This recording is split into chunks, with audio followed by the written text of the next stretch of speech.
This week on the podcast, we decided to completely cancel the Jurassic Wire. It's finished. It's over. Done. But I haven't fired my co-host yet. So we have Aaron Beyer here with me today.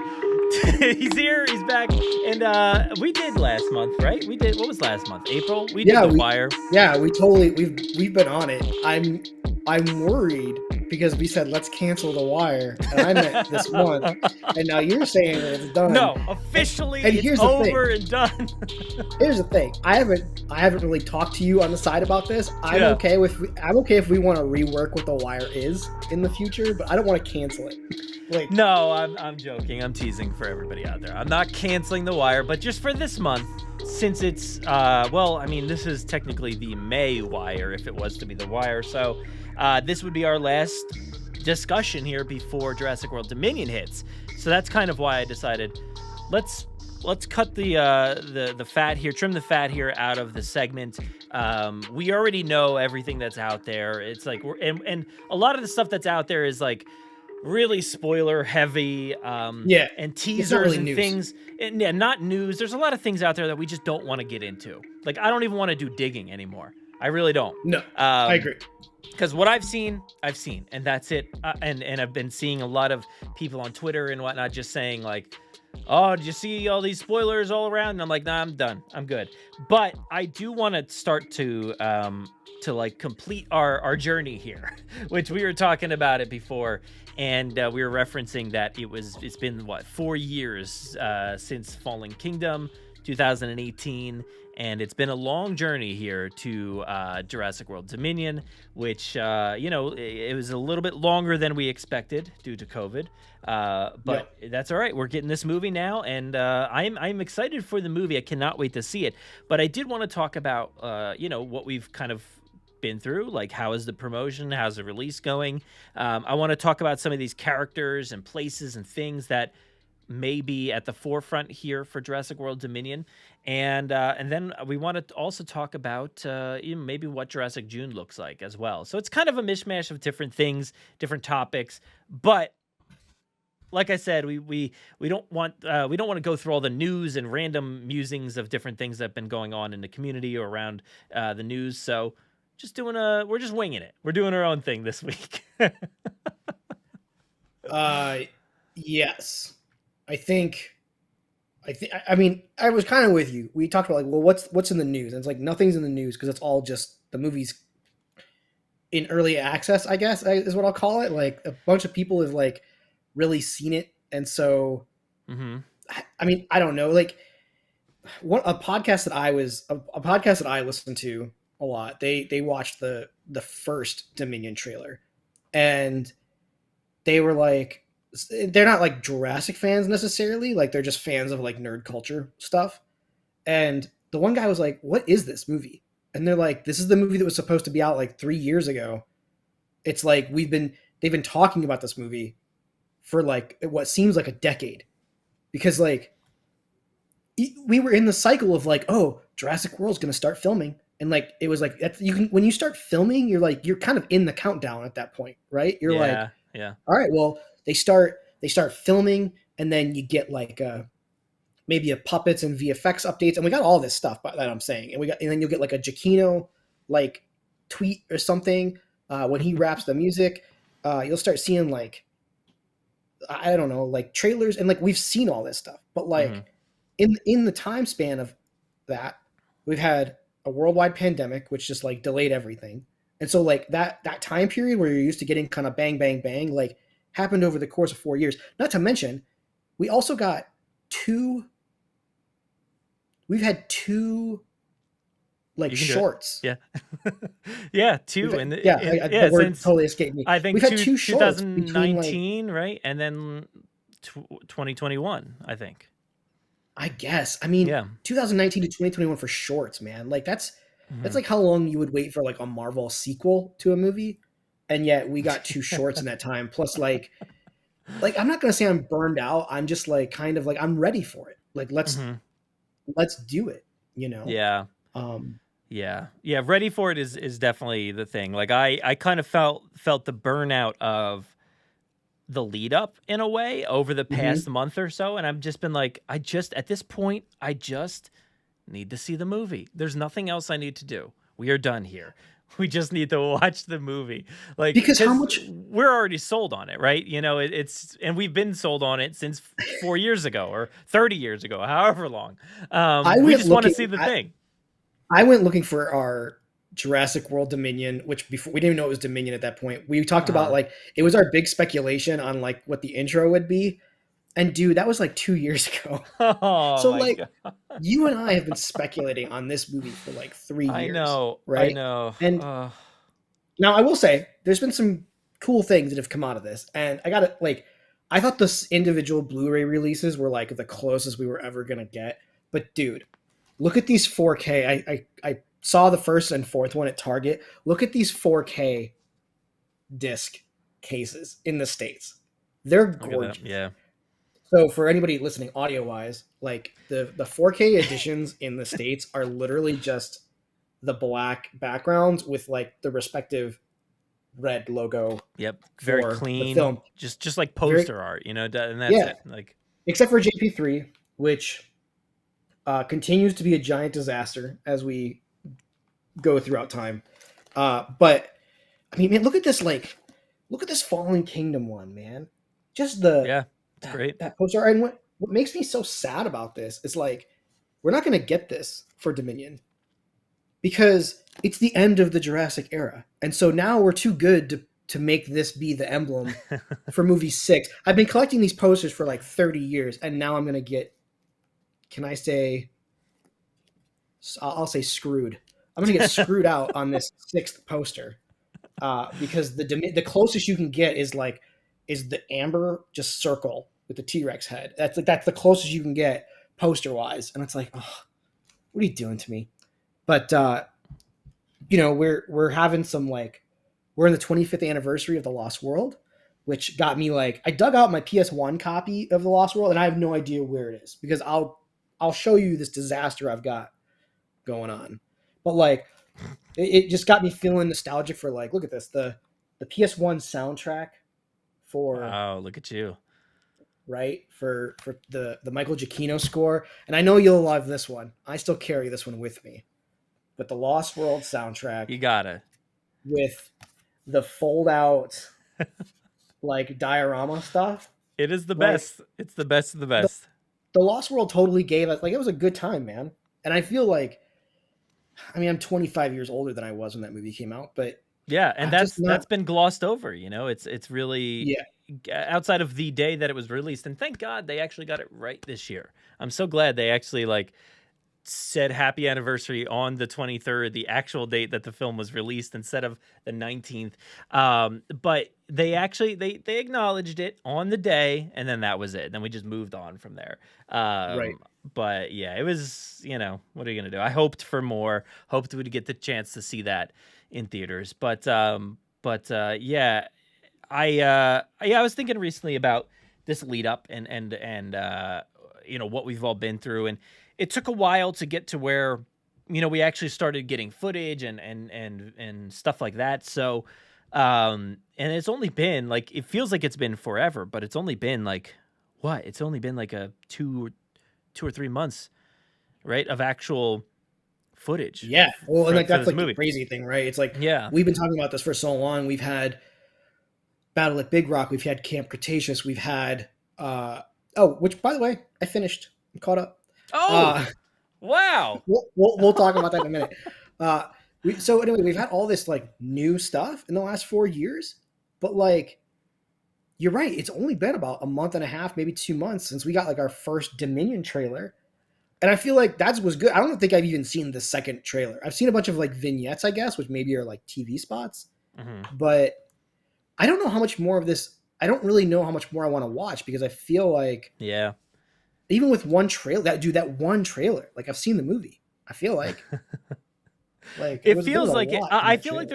There's a good chunk that's not in the trailers and whatnot. And I have not watched any of the recent clips that have been released. There's been a handful of clips, I think. Okay. And I just I've stayed away from them.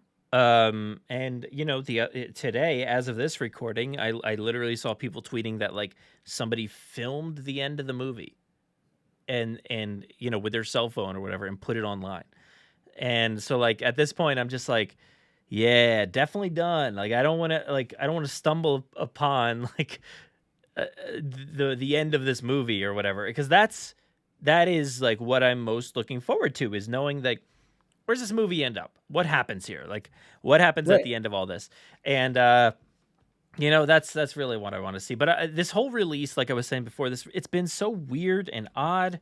We have it here on the 9th is like the earliest first screening, but there's like several screenings before that if you find them. Somehow there's like pre-release screenings and stuff, but I haven't heard anything about press stuff just yet. So I don't know if they're doing anything like that. It could have already happened. Who knows? But they've been doing premieres all over the world, and inviting fans to different screenings. So a lot of people have seen it. So that's why I'm getting out of the conversation. But I do want to wrap up some of the characters, like I was saying before, some of the different places that we've seen. So do you have anything else you want to say pre discussion on the film itself? Do you have anything else you want to wrap up here before we move on? No, I think just on top of like just being burned out on the wait, it's like with my move, all the Jurassic World stuff that I was like kind of like tucking away in Toronto, like, maybe a box under the bed, or like maybe on the shelf, or like maybe a box, like it's all out there now. And like my wife was emptying boxes the other day, and there's just like it got to the point where like every 5 minutes I would just hear like from the other room I would hear like an audible like, and it was like oh, she opened another box of dinosaurs, and I just want to like, because it's all out here, like maybe Brad will be kind enough when this happens. Maybe Brad will let me endorse my eBay store, because it's got to happen. Like, Brad, look at, I want to show you. So I've got my desk pile of dinosaurs here. All right. And like, look at this. Like, well, I got 3 of these things. Why? In the box. I have 2 in the box. All right. So then I have any brown box you see back there is Jurassic World toys. Oh, there's 2XL. And then that brown bag is Jurassic World toys.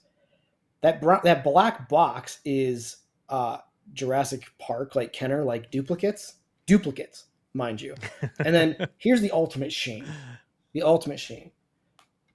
That pile has no support structure. It's literally just a pile of Mattel action figures. And so like Mattel's done a great job. I'm not really ripping on Mattel. They actually have done way more than we expected, but like, I think it was manageable to be like, oh, I have all the Jurassic Park toys, or I have all the Lost World toys. I think I might have to break down and be like, it's not possible to get all the Mattel stuff. Yeah. There's a few holes in my collection anyway, but like they're going to keep going. And I feel like maybe it's time to like, I got some Baryonyx, the Hammond Collection Baryonyx, and I think that means that for every Hammond Collection Baryonyx I buy, maybe it's time for a Mattel, Gen 1 Baryonyx to say goodbye. Yeah. Oh, I definitely feel you there. I'm also in the process of removing things. My shelves are a little different here. I've just stacked like a few Jurassic things up top because I took down all my Black Series. And all my dinosaurs on my lower shelves are gone. The side shelves are clearing out. I've got plastic bins all over here.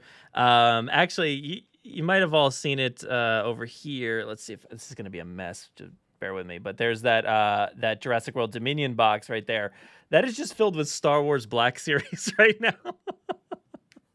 because I got to start moving stuff out of this room because we're going to be redoing floors and stuff like that. So it's like I can't like enjoy the collection right now, like kind of and I think like you're saying though, there's just too much, and it's like, I need a breather, and especially like Beyond the Gates will come out on a Wednesday, be like, here's like 3 new Hammond Collection things, and I'm like, I gotta buy them all.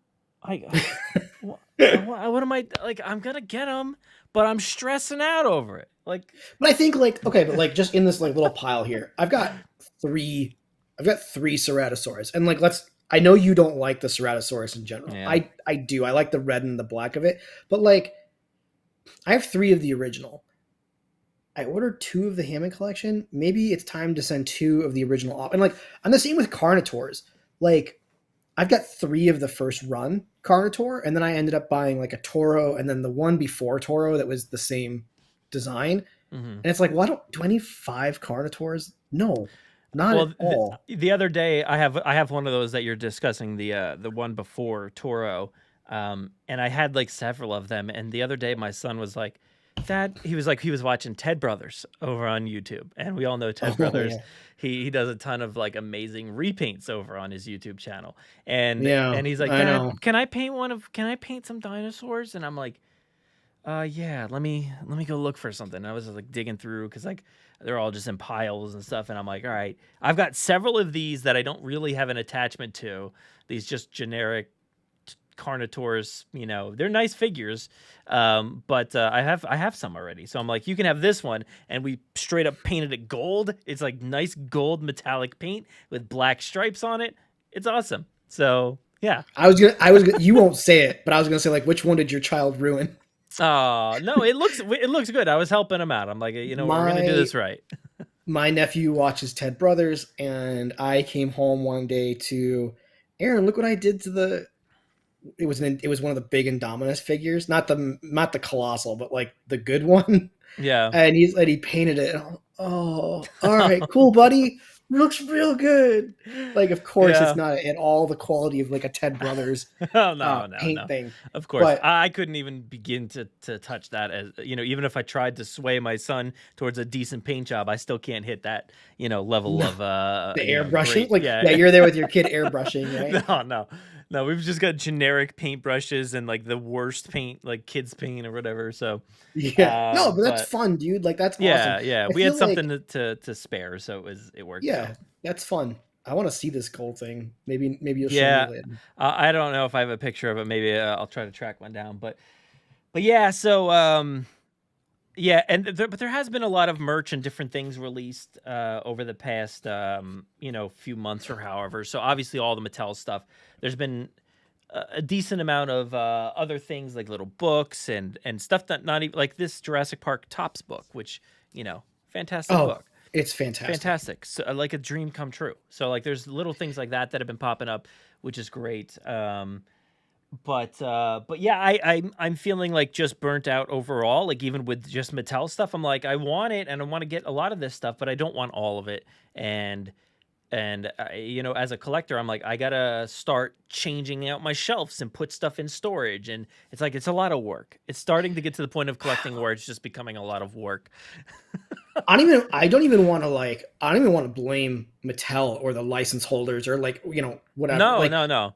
Like it's none of their fault. It's just like, I think I was talking to my sister-in-law about this, like 15 years ago, it was easy to be like, yeah, I have everything that's Jurassic. Like, yeah. I have everything that's out. And that was still a fairly big collection. But then like Jurassic World Fallen Kingdom, I don't know what happened at Universal, but like they just let everyone have that license. And like, yeah, there's so much stuff. Like we were at the store the other day and my wife was like, Aaron, look, they got the Dr. Pepper things. And I'm like, yeah, but you made me throw away the old Dr. Pepper. Like, I don't want to invest in something I'm just going to have to throw away again. Like that's not the fun part for me. I got whatever the blue Dr. Pepper was. I got a whole thing of it. I'm like, I don't drink soda anymore. And I'm like, yeah. I don't even know what this flavor is, but I got it. And I'm like, I guess this is just the way things are. Dude, I don't know if you saw it, but this Target now has like, they've been promoting the home furnishings and stuff like that, like pillows and blankets and bins and different things. I just, a buddy Greg just posted a picture of this sick. It's just a circle carpet. I think. I'm not even sure. I bought it. I don't even know what it is. But I'm like, that looks amazing, and I need to get it now. It's just a circle. Let me see if I can find the picture for you. Dude, okay, while you're finding the picture, because I want this. Yeah, here it is, right here, dude. It's sick. It's just is that a rug? It's just a rug, a circle with the T-Rex head in the Oh amber. my gosh. It's Dude, amazing. send me that. $39.99. Send me that. That's Jurassic happening. World 39-inch amber round area Yeah, rug. I don't need it, but I'm getting it. Yeah, Target's a weird one. Like, Well, it says sold out. I'm so sorry, it's sold out.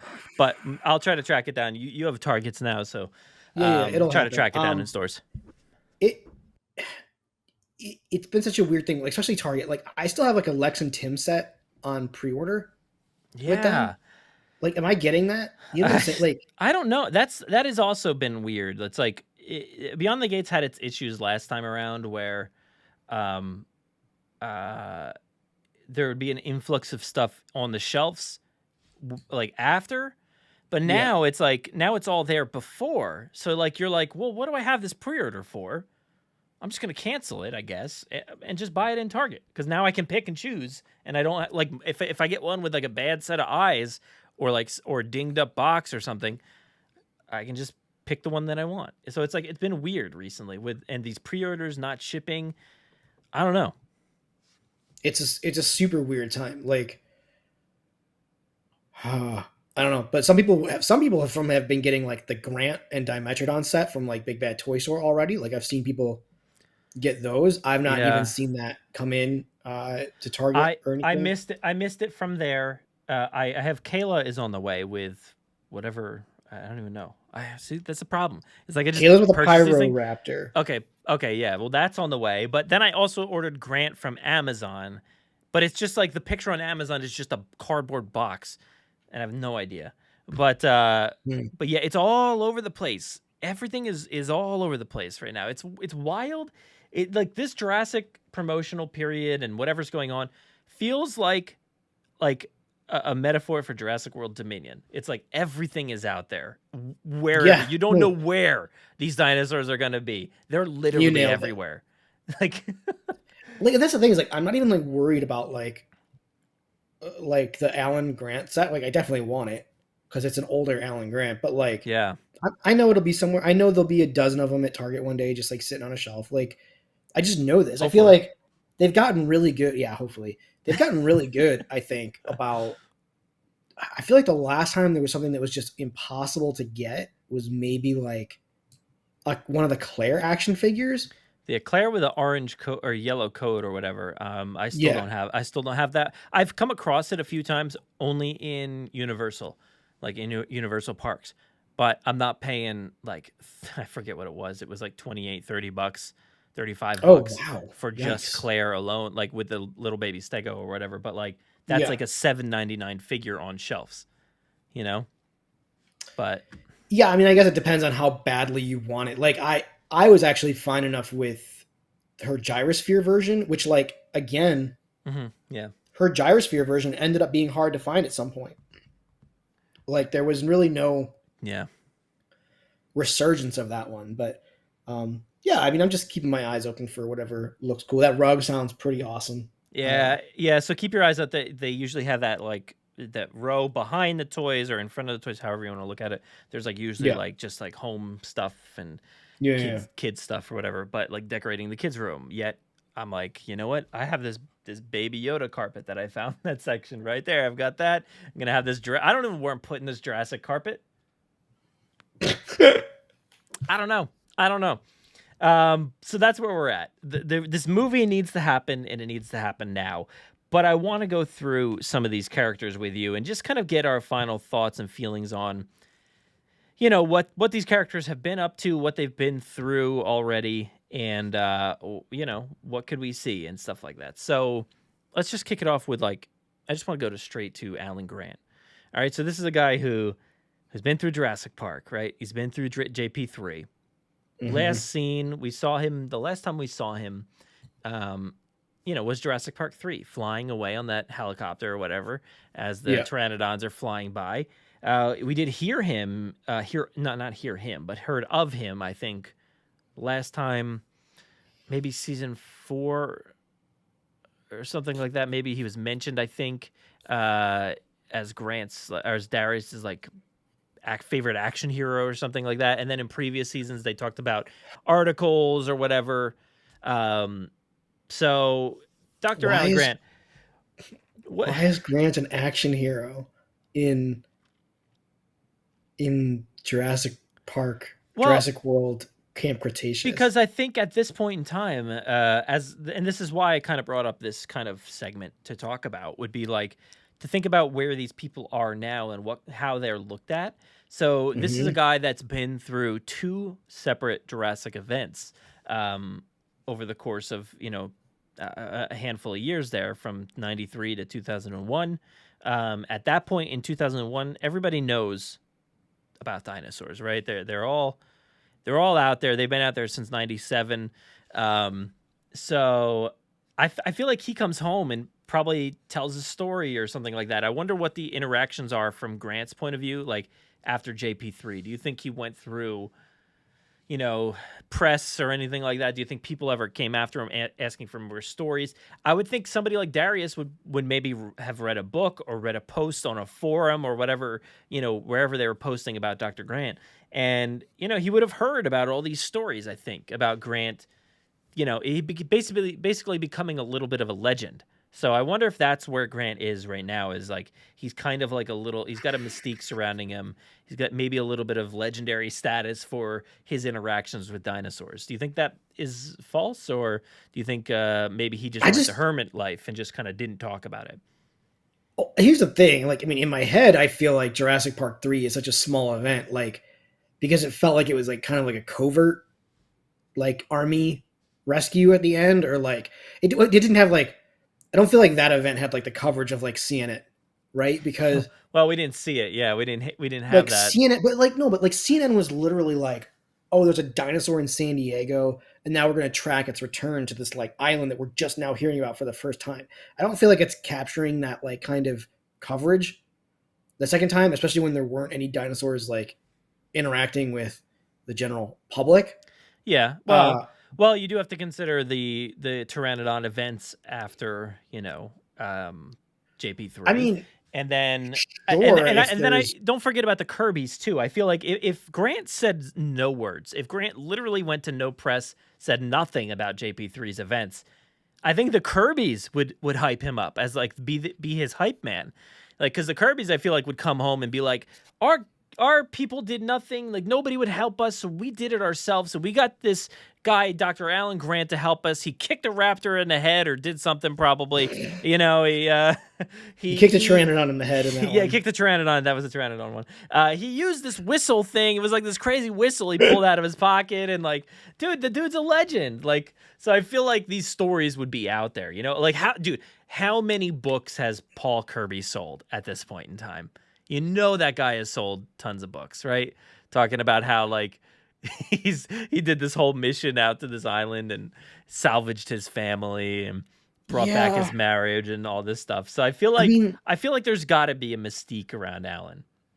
A major problem for me, and it's a problem for me, and it's a lack of knowledge, is like I don't follow the online marketing. Like I know that like no, same.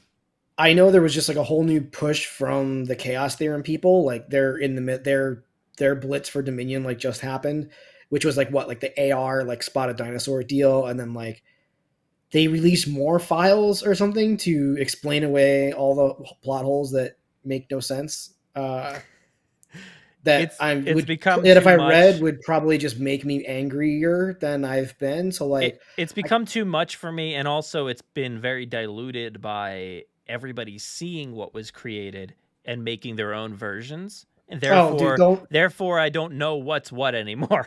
Don't get me started. Today I saw something in like the official Facebook group that was like, look at this cool theory about how like the people that made Jurassic Park got their start making sharks, and like that's the shark in Jaws, and I'm like, oh my god, no. What? Oh yeah, it was something to do with like Paul Kirby, the shark from Jaws. No, it was like InGen started in the 70s, and like because they didn't know what they were creating, they actually, one of their first things was a shark, and it was really smart and just wanted to hunt him. It was so stupid. I'm like, oh my gosh, can't movies just be movies? Like, and I'm like, this isn't a theory. This is just like this is fan fiction. Oh my gosh, we need to differentiate fan fiction from theory. Yes, we do. It's rough. It's rough out there. Oh my gosh. Yeah. So look, everything we are saying and what I'm proposing is definitely fan theory, but I'm just wondering and speculating as far as like, what would the world be thinking, right? Over the past several years, to the lead up of Jurassic World, to all this, through all this stuff, like somebody like Darius obviously knows about Grant, and Tim knew about Grant, and Grant did absolutely nothing outside of dig up dinosaur bones. So I feel like post Jurassic Park and JP3, maybe he would become a bit of a legend. Even if, hey, maybe at some point Tim and Lex talked him up. He kicked the Velociraptor in the head, like. Hey, dude, this guy, Dr. Grant, he saved me one time with his bare hands. He held onto an electrical wire and slid down a rope in the rain, which is physically impossible for average human. But he did it. He did it. All right, so what's the question? What's he been up to since JP3? I think he's just digging up dinosaurs, man. Like, okay. I think... Well, do you think there's a mystique or no? You think he's just regular old Grant? I think here's why nobody cares. I think no one really cares because I don't think he's putting himself out there in that way. I think the mystique might be more around Ian, like because Ian seems to be a bit of a self-promoter and seems to want to be in these conversations because he's like, yeah, I'll be a expert witness in your NAFTA dinosaur trade agreement thing, whatever. I don't know, whatever that thing was at the beginning of, or at the end of the Fallen Kingdom. No, but like Grant's still just out there like digging dinosaur bones, and you learn how Grant feels in Jurassic Park 3, even though I think it's out of character. You learn how Grant feels about these animals. He wants really no part of it. Like they're not dinosaurs to him, which I think is kind of the first major spit in the face of that Jurassic Park 3 does in that movie. It tells you that the thing you loved for the last two movies wasn't really the thing, which was kind of heartbreaking in 2001 to kind of witness that. But yeah, I don't think he's, man, is there a mystique around him? Maybe there is, but I feel like maybe he doesn't really invest in it. Definitely doesn't feed into it. I don't think he's like sitting down for like 60 minutes or something like that. But who knows? I don't think. Maybe he's a guy that's like, I need a little bit more funding for my dig, so I got to go on do another dino interview. Maybe, but I don't think he feeds into it. But, there was a point in season 1 of Camp Cretaceous where I think Darius had mentioned whatever, like Grant's articles, being uploaded to the Jurassic World forums. So I don't know who's uploading them. Probably somebody else. But, Wait, Grant's articles being updated to the Jurassic World forums? Mm-hmm. Are his articles about what? They were about, fossil findings and things like that. I think there was the whole cranial facial biting patterns or whatever for T-Rex. I think maybe that was what the conversation was about. And then they mentioned something about, don't quote me on that. I have no idea what I just said. Fine. What words I just said. Like, I don't use the internet in the way that like kids use the internet. So like a lot of times when they say something in Camp Cretaceous, I'm like, oh, okay. Like, I guess there would be Jurassic World forums. Yeah. If Jurassic World was a real place, like, why wouldn't there be? Like, there's Disney ones, for sure. But like, I definitely am not winning any trips to Disney World by playing a video game online. Like, that's definitely not. You're not going to be the best of the best that plays the VR game? Not at all. Oh, like, dude, I honestly... You're Ready Player 1000. You're not even, maybe not even that. I'm not, dude, I'm not ready for Ready Player 1. My wife is ready for it. I'm not ready for it. I'm not ready for All right. World. Well, let's move on to, you had brought him up, so I'll skip ahead here. I was going to go to Ellie, but we'll skip ahead to Malcolm because you said he's somebody that maybe likes to be more at the forefront of the discussion. Again, he's gone through his events of JP and the Lost World.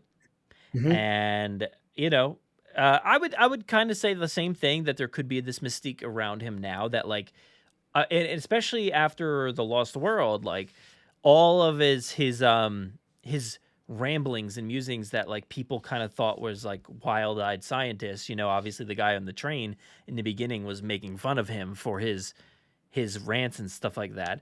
At this point, it's confirmed, right? It's like, oh, he's been telling the truth this whole time. He's somebody we should actually be listening to. Well, and this is what we know from The Lost World is that everyone who signed NDAs, most of them kept to their NDAs. So like we can make an assumption that Grant and Ellie didn't really say anything after Jurassic Park, right? Because you have Ludlow who's like, do you think, I forget what he's like, do you think that those who chose discretion did so like whatever? He was basically like saying like, look, dude, you signed this NDA, you come off of Jurassic Park and you just put it all out there. Like you break your NDA like super hardcore. And I think that like, while there may not be like he's an action hero mystique around him, I definitely think like in the general public, because he's willing to talk about it, I think that like anytime there's a CNN expert witness, I think they've got Ian Malcolm there. Sure, I think anytime that like anytime you need like a quote about like dinosaurs are a bad thing, I think you got Ian Malcolm like ready to step up to be like, yeah, we got to end this. This is not a good situation.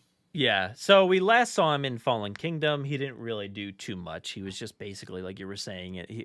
I think it was like a Supreme Court thing or whatever. And we did see him.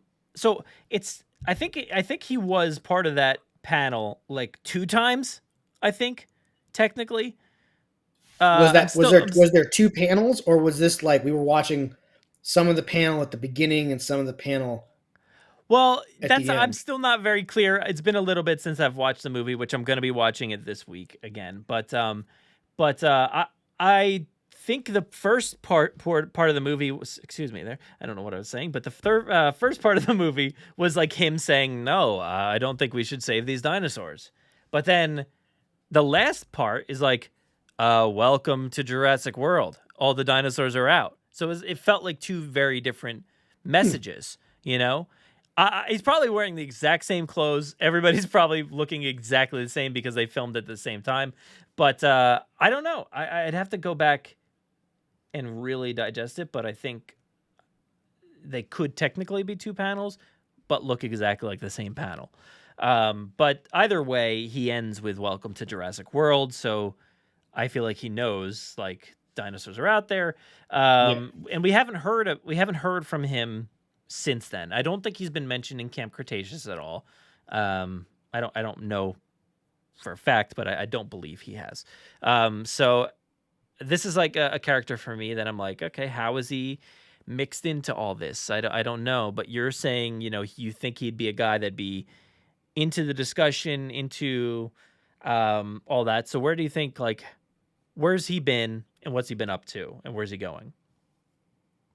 I don't think he's really been doing anything. Wait, who? We're still talking about Ian? No, yeah, Malcolm now. Sorry, I was reading something. He's like Tim he's Murphy. Kind of like we're talking about Tim Murphy. How did you miss this? Ian is kind of the big mystery to me. It's like how he gets involved with Alan and Ellie. Like the things that happen in the trailer between Alan and Ellie.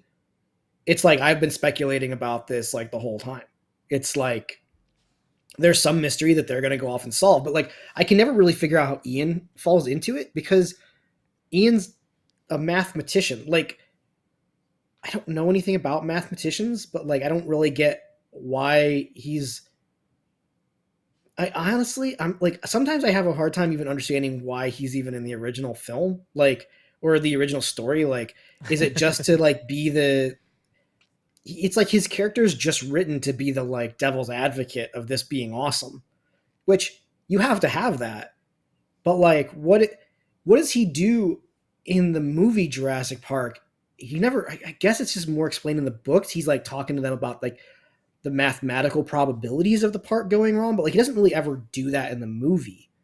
You know, it's not like yeah. In Jurassic Park, right. he's like, very much like he's like look at your computer systems. Your computer systems are looking for X, Y, and Z, but if you look for, you know, this other variable, he gives them the math on like your dinosaurs are out already. They've been out, and like he'd be a bad pick to like say, help me make this park actually work out. Like help sign off on the park. I would not pick Ian Malcolm, the guy who's going to tear down the system of what I've done. Right. I'm not picking that Right. guy to do that. But Right. apparently did. And it felt like in Jurassic Park that he knew about it beforehand. I feel like outside of like Alan and Ellie didn't really feel like they obviously didn't know because it was all a shock to them. But Ian's like, you crazy son of a, you did it. Like I knew, like I heard about this, but you did it. I can't believe it. Does he say you did it, or does he say you're dead? Because like I've always been on the board. Like I've never turned on the actual captions. Oh no, he says you did it. You did it. Yeah. I've known about this. Okay, I thought so. I originally thought that. I was like, oh, he's known about this or was told about this. Yeah, he probably like had to be a lot more convinced to show up. Maybe instead of just saying it's right up your alley, he'd be like, "How do you know what my alley is?" He'd just be like questioning it way too much. Right. Okay. I don't know, but where it like. So I think it seems like from what I can gather that he just kind of bumps into them. I don't know, but again, just kind of bumps into them. It just seems like a character that like shouldn't be involved in this at all.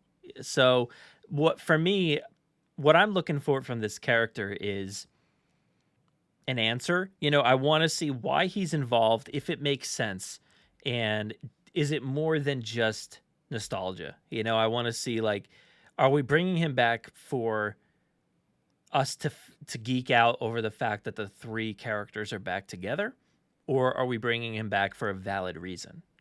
I just don't think that's Trevorrow's like style to do that. Like and even this kind of like comes to like my initial disappointment with them being like, oh yeah, the big three are back, was like Trevorrow was very adamant that like Jurassic Park doesn't have to be about the same people all the time. Like Jurassic Park can be dinosaurs affecting other people in other ways. And then to like all of a sudden rush to 2 movies later, all 3 of them are back, seems weird. And then like I'm really weirded out by this like marketing of like the end of the Jurassic era. Like I don't necessarily want this to be the end of Jurassic Park. Like so what does that mean? Does that mean that we start?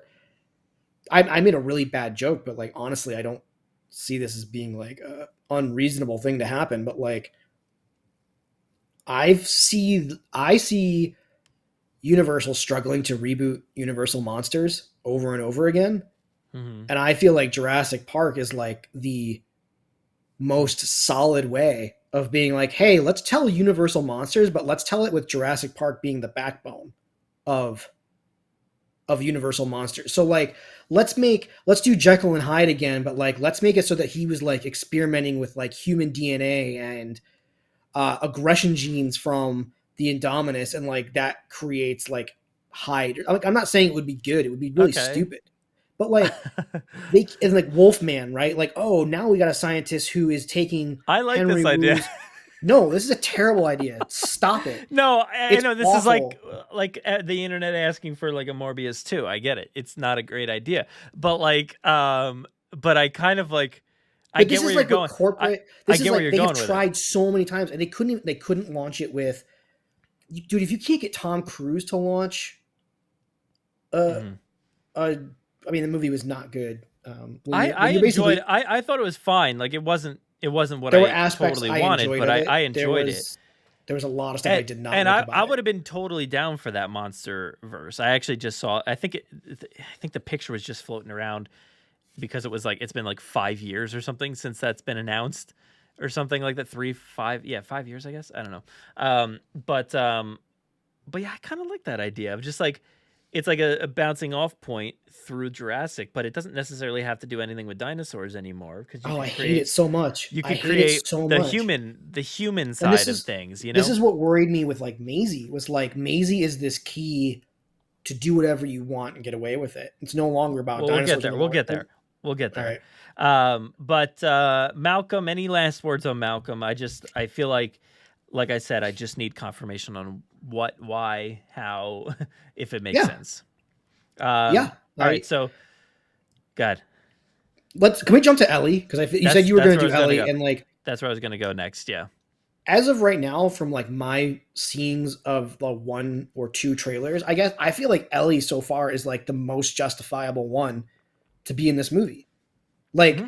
it seems Yeah. like it seems like from my own speculation, theory, she was somehow called into this farm town.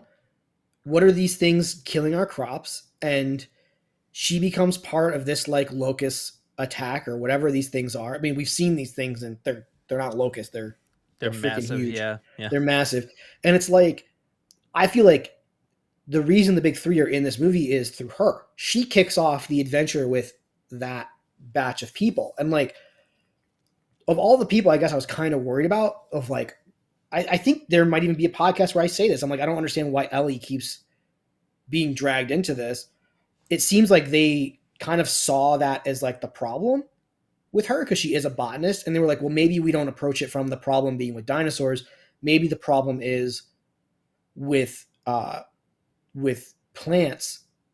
And then that kicks off her reasoning into like exploring Yeah. biosyn at this stage, Yeah. right? Like, Yeah. It's kind of like its own separate thing. Like I feel like maybe the news would be focused on dinosaurs around the country, but there's also this side story that nobody's paying attention to is that crops are dying off for some reason, and she's at the bottom right. of trying to figure it out because nobody's giving it the time of day or something like that.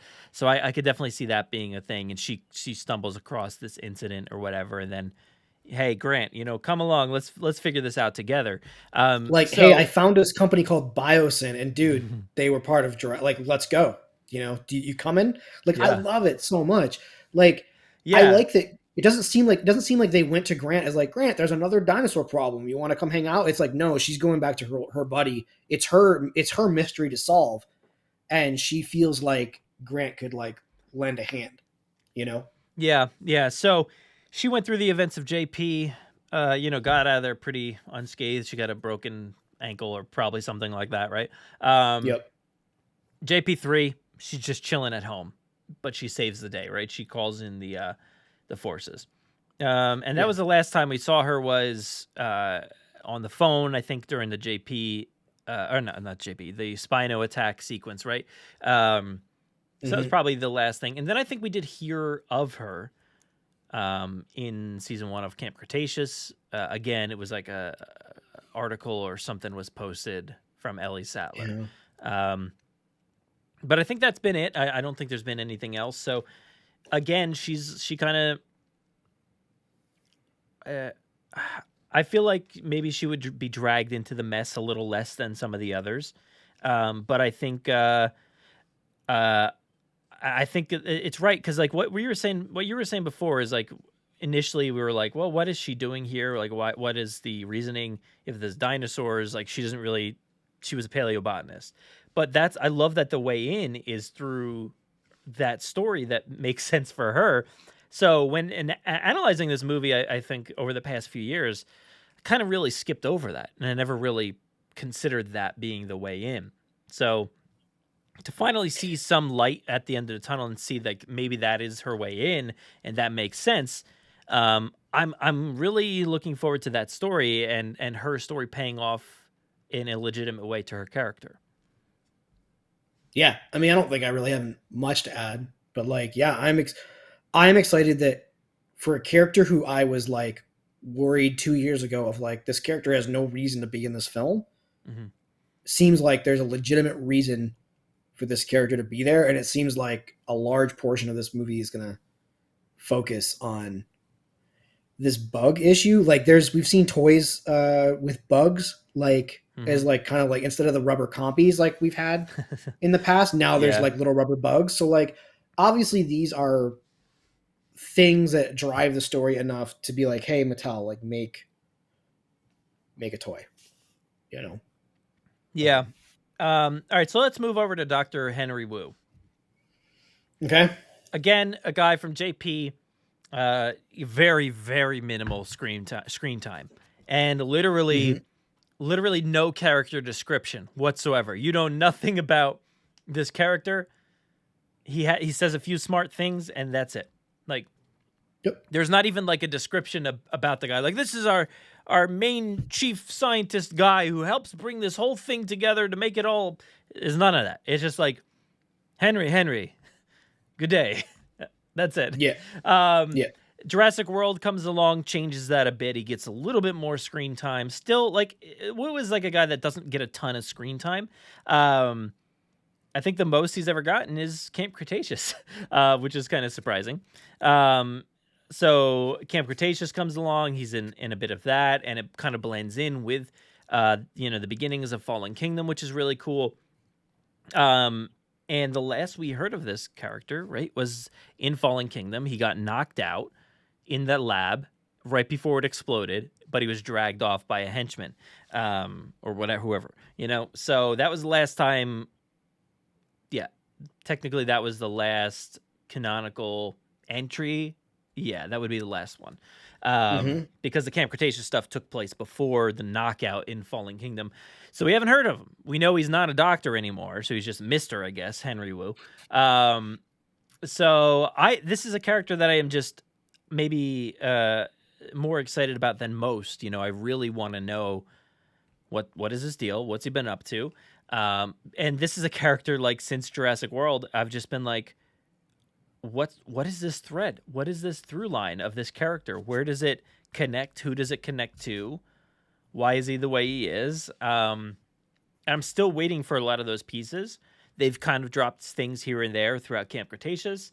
But I'm really waiting for the full story to connect. I hope we get a lot of that here in this movie.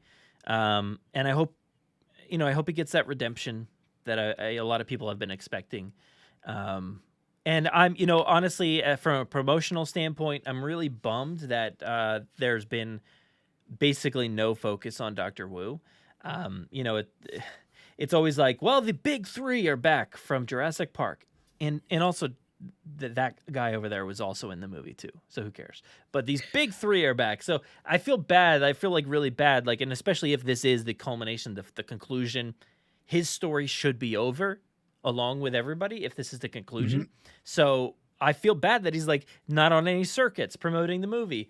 No, there's no like promos or anything revolving this character. Like he is maybe the most important character in the entire franchise.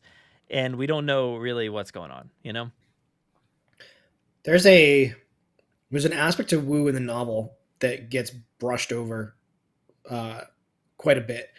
And it kind of makes me, this is kind of the linchpin of like why I dislike this what's the word I'm looking for? The revisionist history of the Jurassic franchise, like of the fact that like they're not dinosaurs. Because in Jurassic Park, the book, when they learn that they're like breeding, they describe it as like Henry Wu is actually like like he realizes it's a problem, but he's like slightly pleased at the fact that like he got so close to making an actual dinosaur that the dinosaurs can breed and sustain population by themselves. Like he made a life form that can then make its own life forms, right? And they don't do this in the movie because, again, it is like this like 2-bit part to just explain science to people or to explain science fiction to the audience. But like we kind of miss and Jurassic World does this revisionist history where like the dinosaurs were designed, and it's like, no, Jurassic Park, they were dinosaurs. They were like doing whatever they could to get as close to 100% dinosaur as possible. That it wasn't about designing them. It wasn't about, it wasn't about having multiple trials and all this stuff. Like it was like literally like, man, we did it. Like we made a dinosaur. All that effort to get this thing to work, we did better than we ever could have imagined. Like, right. And so by the end of the book, does he ever really have his arc where he regrets it? I don't think he does. He just dies in the book, right? Like he gets eaten by a raptor. I feel like that's coming. I don't remember what his state of mind was. No, I don't. It's been a few months. Yeah, it's been a while, right? But like, I don't think we could get into a state of mind. Like, I don't think he has like a redeeming arc. It seems like Wu in this movie is going to have a redeeming arc because we see him kind of just down and out and like kind of beaten up and worn down. Um, I don't know. Like I don't like what's he been doing. It depends on like who cleaned up the lab the second time.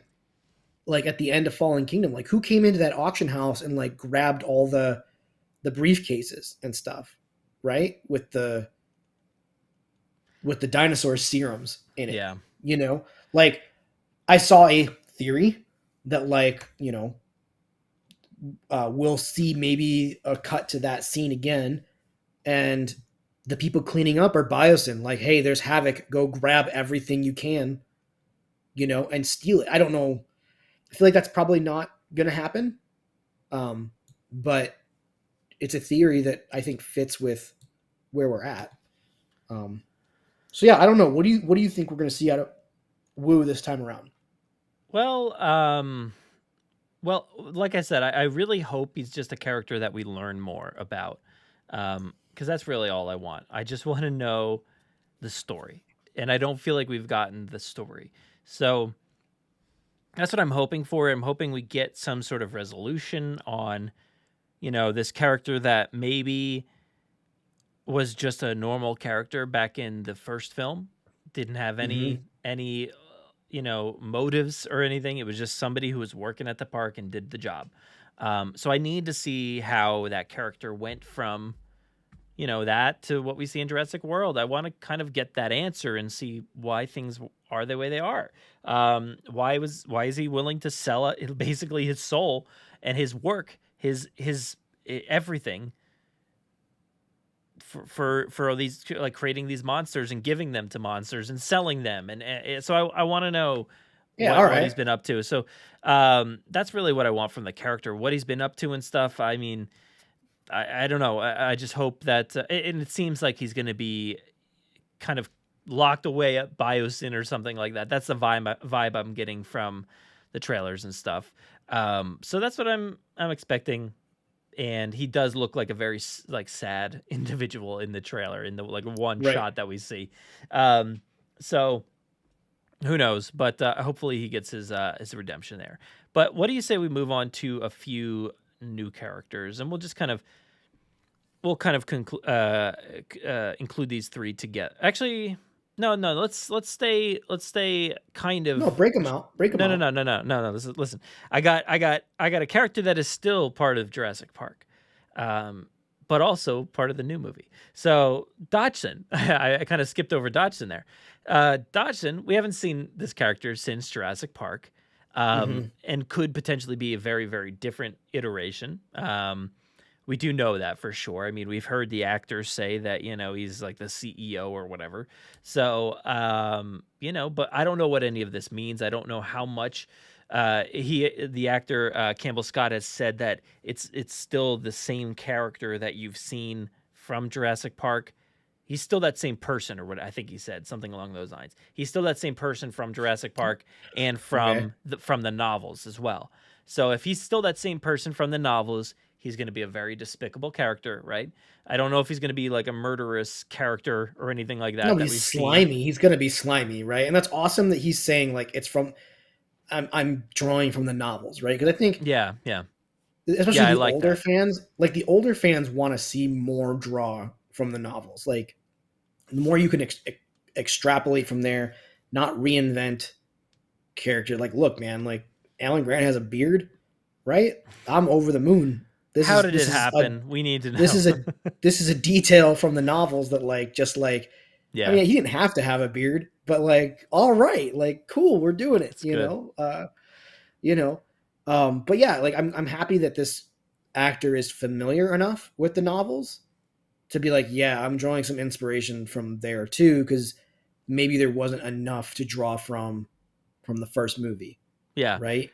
And it's very, very exciting because like that is such a major character that has just been overlooked for so long, and everybody's been wanting the character back and wanting Biosyn to be a part of this story. And I don't know, it kind of feels like it'll be like Emperor Palpatine of the Jurassic franchise, where like Biosyn and / the Empire have been behind it all along, something along those lines. So I don't know, maybe it's going to be intertwined. That was our theory, right? From like you looked it up like what, 2 years ago. We've been talking about theories for this movie, or this scene or scenes and stuff like that.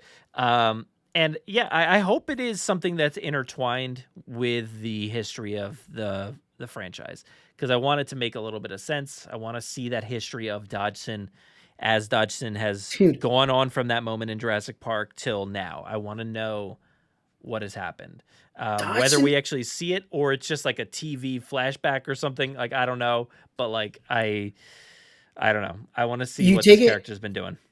You really don't realize it by watching the movies, but like Dodgson is a character that like Michael Crichton thought about a lot. Like Michael Crichton in the first book gives Dodgson like an entire chapter outlining Dodgson's like history, who he is, where he went to school. Like if you've ever read a Michael Crichton novel, like, and you every once in a while you'll come across these chapters where it's like has nothing to do with the story, but it's a character that Crichton wants you to understand. So he gives you like the 411 on this character in a chapter. And it's like, you're going to learn all about like the day he was, entered basically like college to like, what he did after graduate. Like you're going to get every step of his life leading up to this event that he's going to take part in.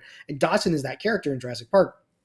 And then he wasn't even done with him there. He makes him like the main antagonist, getting closer to the goal in the Lost World. Like, he's kind of what Ludlow was kind of, he kind of is what Ludlow was based off of. Yeah, pretty much. Yeah.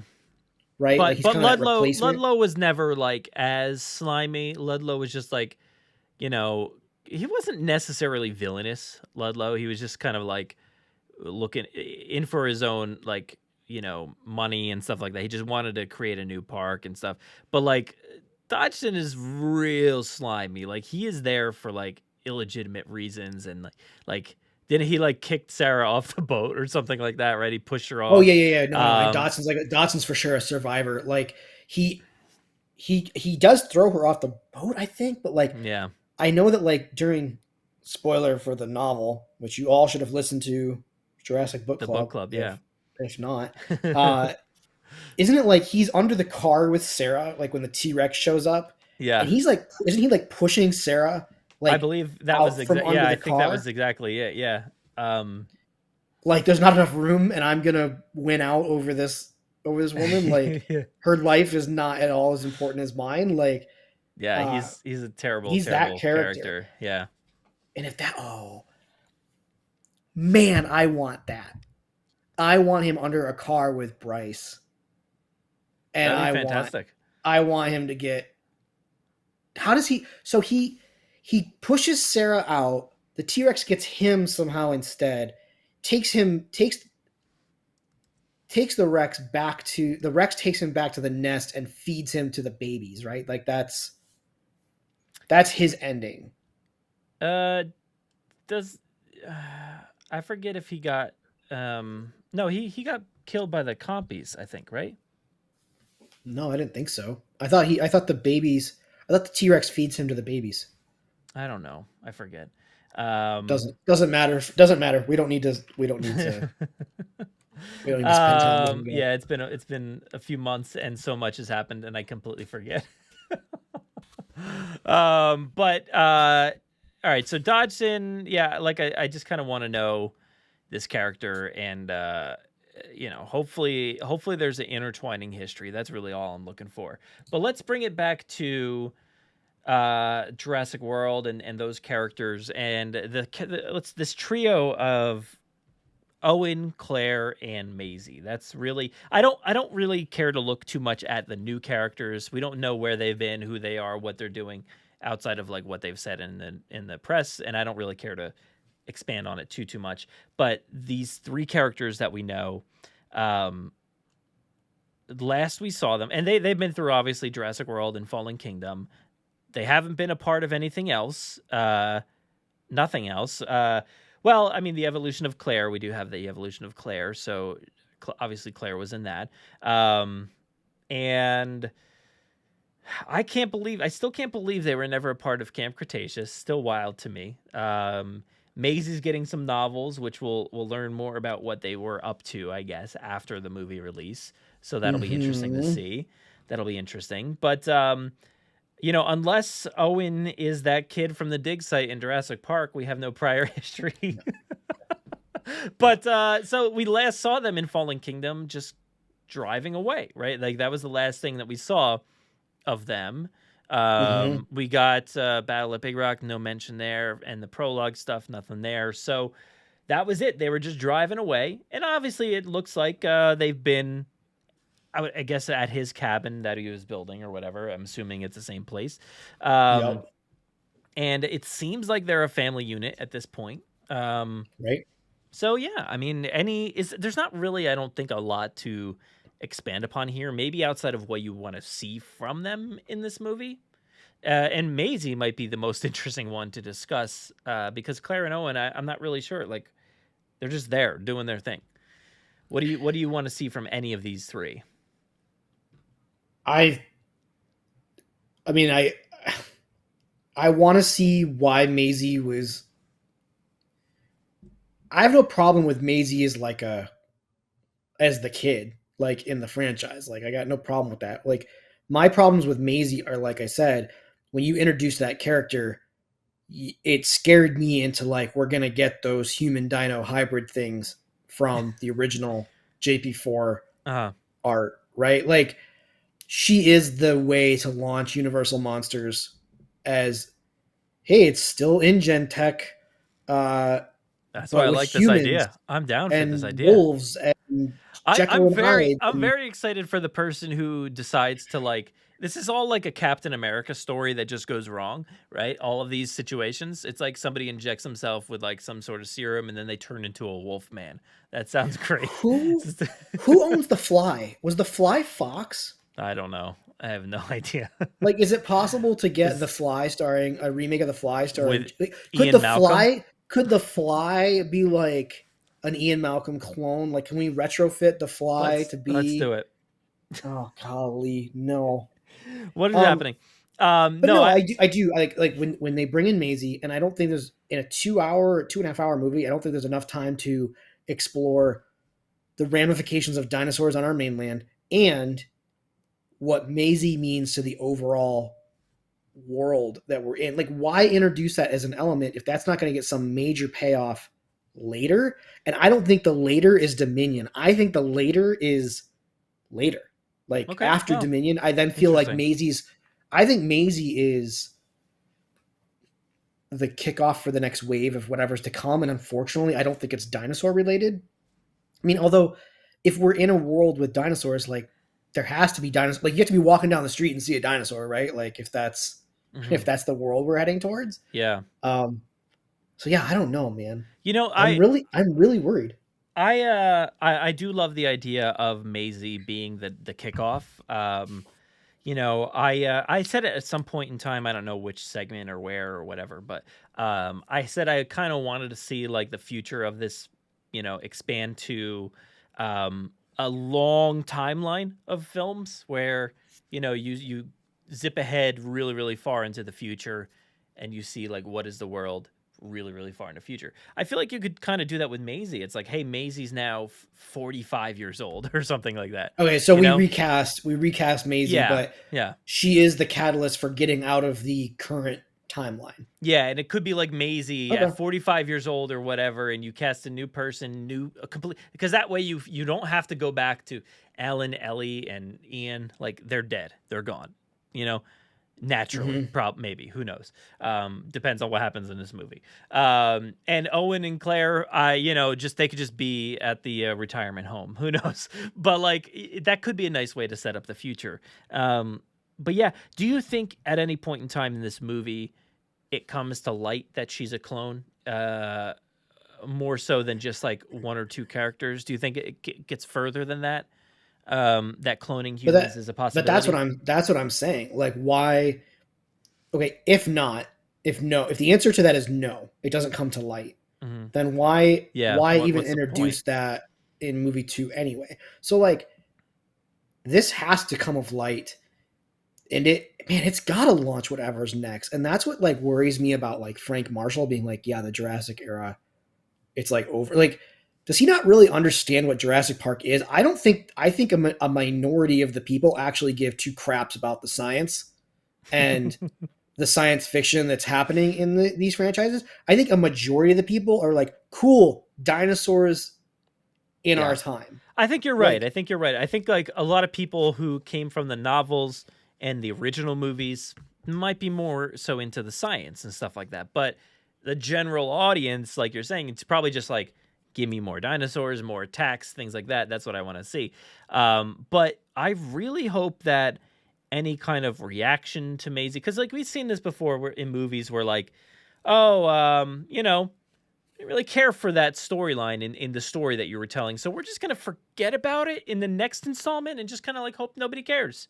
I hope that is not the case with Maisie. I hope that there's, you know, more to the story. Again, this is like the trouble I've had with these new movies is the mystery box of it all. Like, it's not J.J. Abrams. Why are we trying to make it this way? Like, why does Jurassic need to be that way?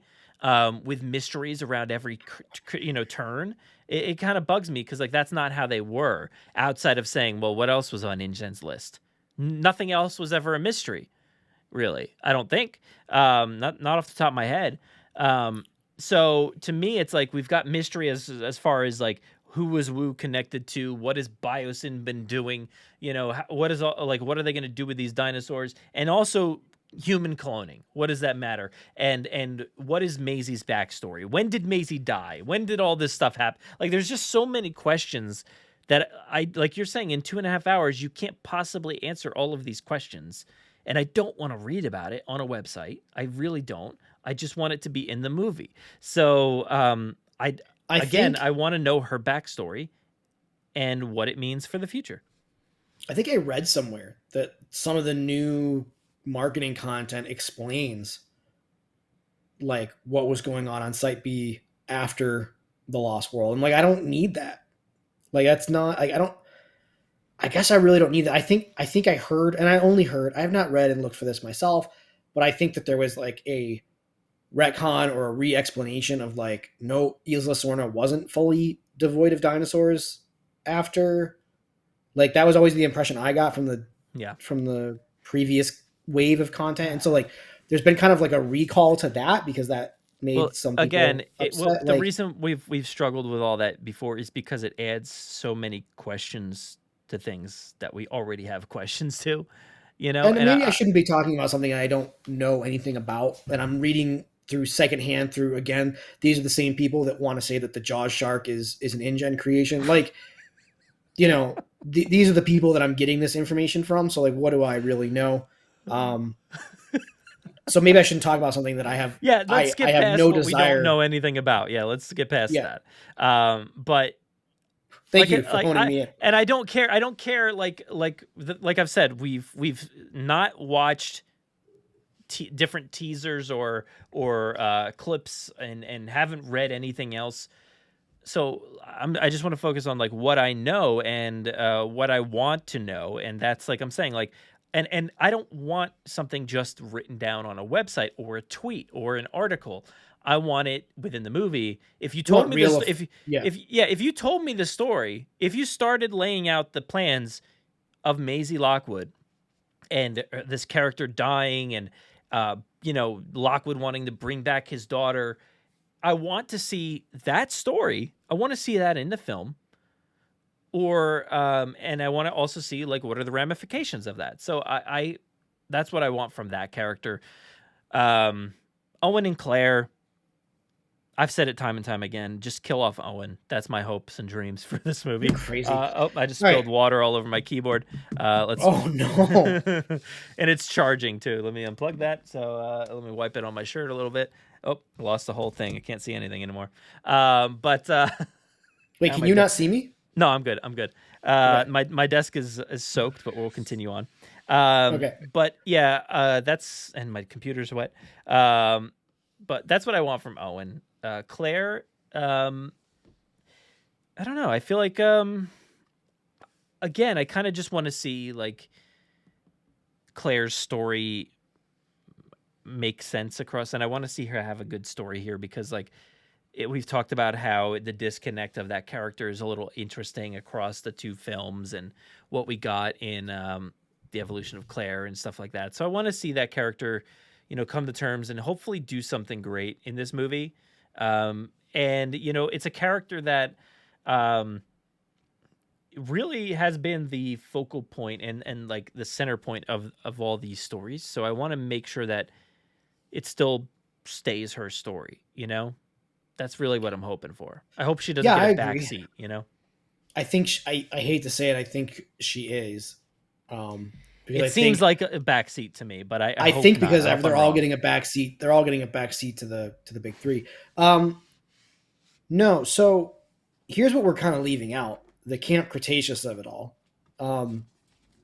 This idea that like you can mind control a dinosaur through a chip. Then we have these toys. Like let's go back to last month when you and I were talking. Right, but does this pertain to Owen, Claire, and Maisie? Yes. This pertains to me. This pertains to Maisie. Because I was gonna say we can bring them like Camp Cretaceous up after, but yeah. No. So like we have this. Camp Cretaceous always kind of like funnels into like what the movies are doing. At least they try to, and we have the toys with the remote controls. So it is our speculation from the last podcast that we're going to have mind-controlled dinosaurs, right? And we get that by the end of season 4 of CC. Is there any way that I'm trying to like marry the two of like Maisie being a clone and then us having this mind control. No, you're going like, I feel like that's like too far. Like, I don't think that was ever the intent. I don't think the intent is ever that Maisie's secretly a dinosaur or something like that. I don't think that this tech to control like. Let me. What if the solution later is like, well, we can make humans now, and we can now mind control dinosaurs. So why not mind control a human army of clones? Like, dude, I don't know. And that's how this is a prequel to the prequels, right? For Star Wars. That's what this is. Sure. No, and I'm gonna say that I don't think that controller has anything to do with Camp Cretaceous. I think that controller opens the door. I don't think that controller actually does anything for dinosaurs. You think the controller just like? You think it just? It opens that door. It just lifts up. It just says beep and then goes up. That's what I'm gonna guess. That's my final guess on that. And since you brought up Camp Cretaceous, I'm gonna say that there's no real crossover. I think that's my ultimate ending point here is that the crossover that's been teased is going to be whatever, really, really minimal. I don't think it's going to be anything substantial. In my mind, it makes so much sense for it to be the mind control, of it all, and I think that would have made the most sense of everything. But in the end, I don't think we're going to go there. I'm just looking through like my little plastic bag of like Mattel accessories, and I feel like I've got like 2 remotes, and one of which I feel like came with Claire and a Dilophosaurus. I didn't even open that one yet. I'll try to look in a second, but then you would definitely. There's a remote, but then there's also like a longer like shock thing that like Kayla has in the trailer. Yeah, we got that too. Let me look. Hold on. What does Claire have? I'm just really worried. I'm really worried that Maisie is like. For the younger fans out there, when those Jurassic Park 4 concept arts came out, that was like the man T-Rex and the man Triceratops that looked like Vin Diesel. It broke Claire my has heart. A GPS. That's all she's got. She's just got a GPS. Oh, that's a GPS. So that's it's not like a remote. That's a GPS. It's like a tracker of some sort. It looks like, yeah. Okay. Yeah, it says tracker included. It says. Dude, I'm really worried. And here's the thing: I would be like, "Nah, Aaron, you're crazy." But we have a cloned human by the time we get to Fallen Kingdom, so like, I just don't know. Like, I don't think anything's off the table when it comes to how kind of ludicrous Camp Cretaceous gets. But what do I know? What do I know? Yeah, Anyway, so I don't see the commitment, I think, is what it comes down to. I'm not sure that the commitment is there to make this an established reality is anything that happens in Camp Cretaceous. I would love it to be, and I would love there to be real ramifications for that show, connecting to our characters and to the story. But I have a feeling that they're just going to say it's its own thing at the end of the day and do the traditional Jurassic, soft canon. Yeah, it's a story. It's a story using our franchise. Yeah. Yeah. So, but yeah, I don't really have a lot to say honestly about Claire and Owen. Because at this point, like I was saying about Claire and stuff, like my hope is for that it is still revolving around her and has her at the center of the story. But like you were kind of saying, it looks like there's so many other avenues to focus that they are kind of going to be on the side of things. But yeah, we'll see.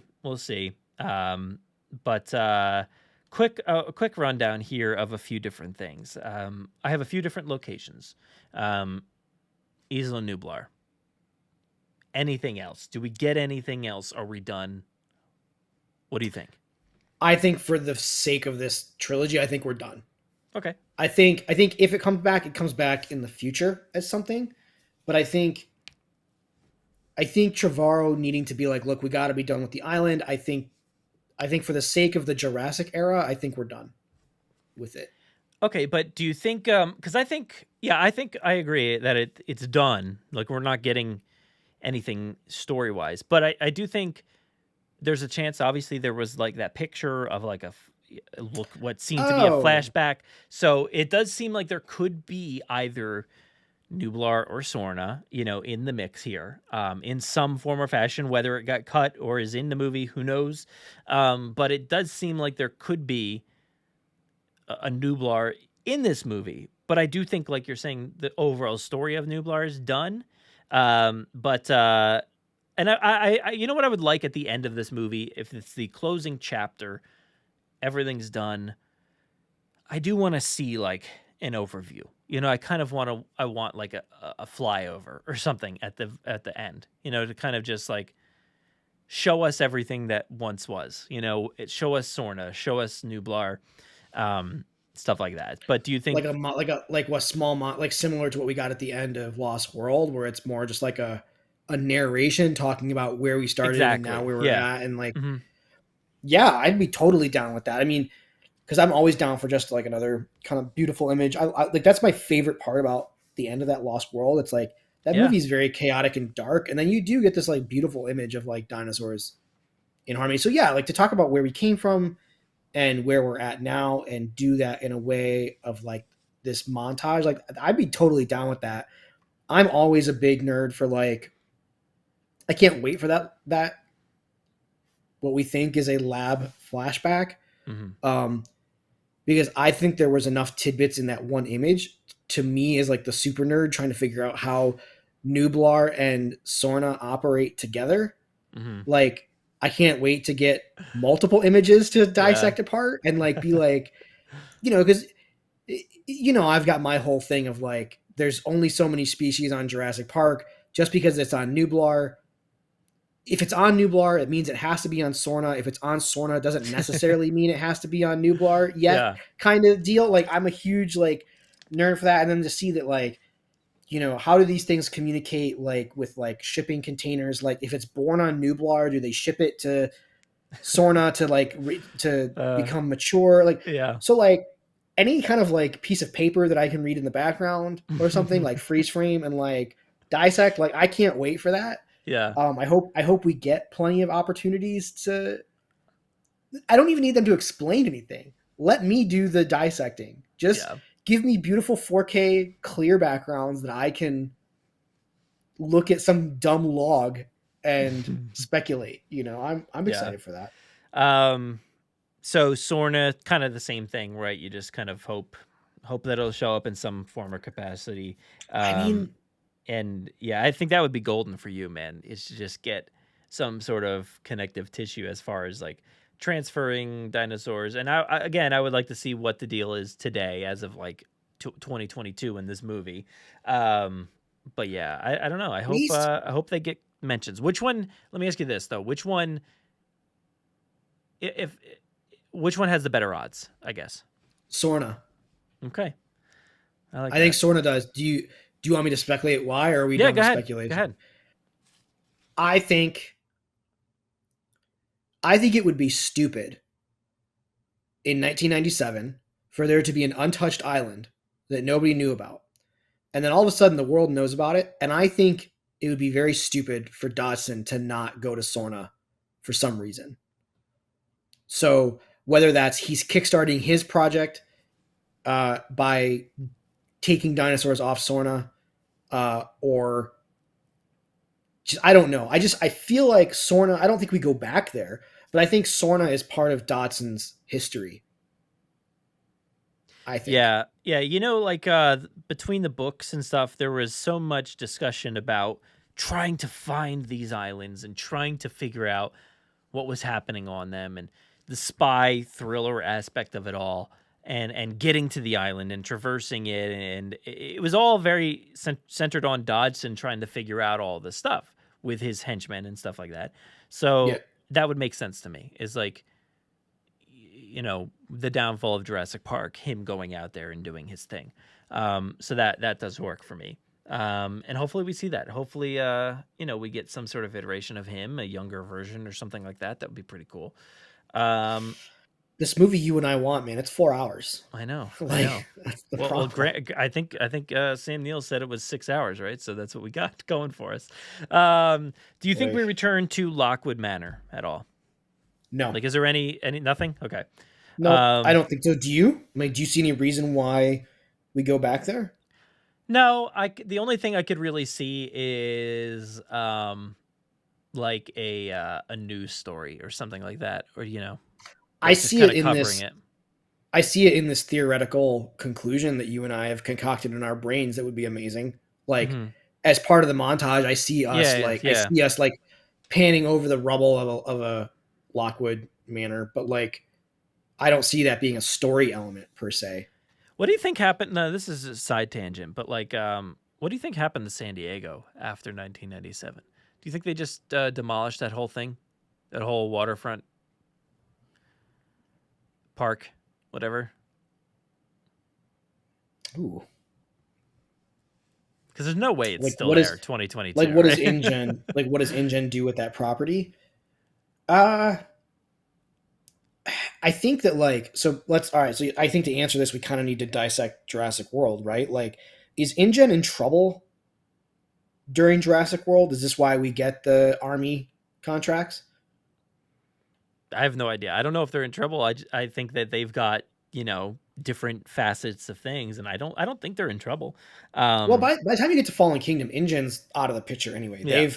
They've filed. Even what's his name says, he's like, look, this whole company's going to be Chapter 11 by morning. I would think more than anything, I don't think it would matter what InGen was up to or anything. I think that like the government would just be like, or San Diego would be like, we're just demolishing this. We want this off our records. We don't want anything to do with this. I think it gets liquidated in some kind of sale to stay pertinent or to stay, it's. I mean, the facade of the amphitheater is just a facade. It still has structure that's good for something, and the land is still good for something. Like, so, you know, it kind of looks like it could be like a double-A baseball field. Yeah, I mean, sure. I don't see any reason that like do I think it's involved in Jurassic? No. Yeah. Do I think it would be cool to like pan over it in a final collage? Yeah. Imagine San Diego. I want to see San Diego, like a story that just takes place there, like after 97. Because like imagine like InGen sells off that location, and like you're saying, it's just repurposed. And I'm saying it's going to be like a minor league baseball stadium because it kind of has that shape. Yeah. And then like the branding of it all, like I want to see, you know how like Roswell has like pop-up stores and like things like all over the place for aliens and stuff for this event that happened. I think that's what San Diego would become, is like this like mecca of like dinosaur, you know, encounters. Like people would less Like so care Roswell? about. Do you think it's like Exactly, yeah, Roswell? Okay. exactly like Roswell. Like just with people like making these shops, like a dinosaur shop and stuff, and like the new AAA or AA baseball team is going to be called the San Diego Rexes or something boring like that. I don't know. The T-Rexes. I survived San Diego, and all I got was this crummy T-shirt. Yeah, exactly. I feel like Yeah. that's what San Diego becomes after 1997. I mean, maybe, but I just had like an awesome thought. When you open a baseball stadium, you usually put your company and then you end it with park. What if like the baseball stadium is just called Jurassic Park?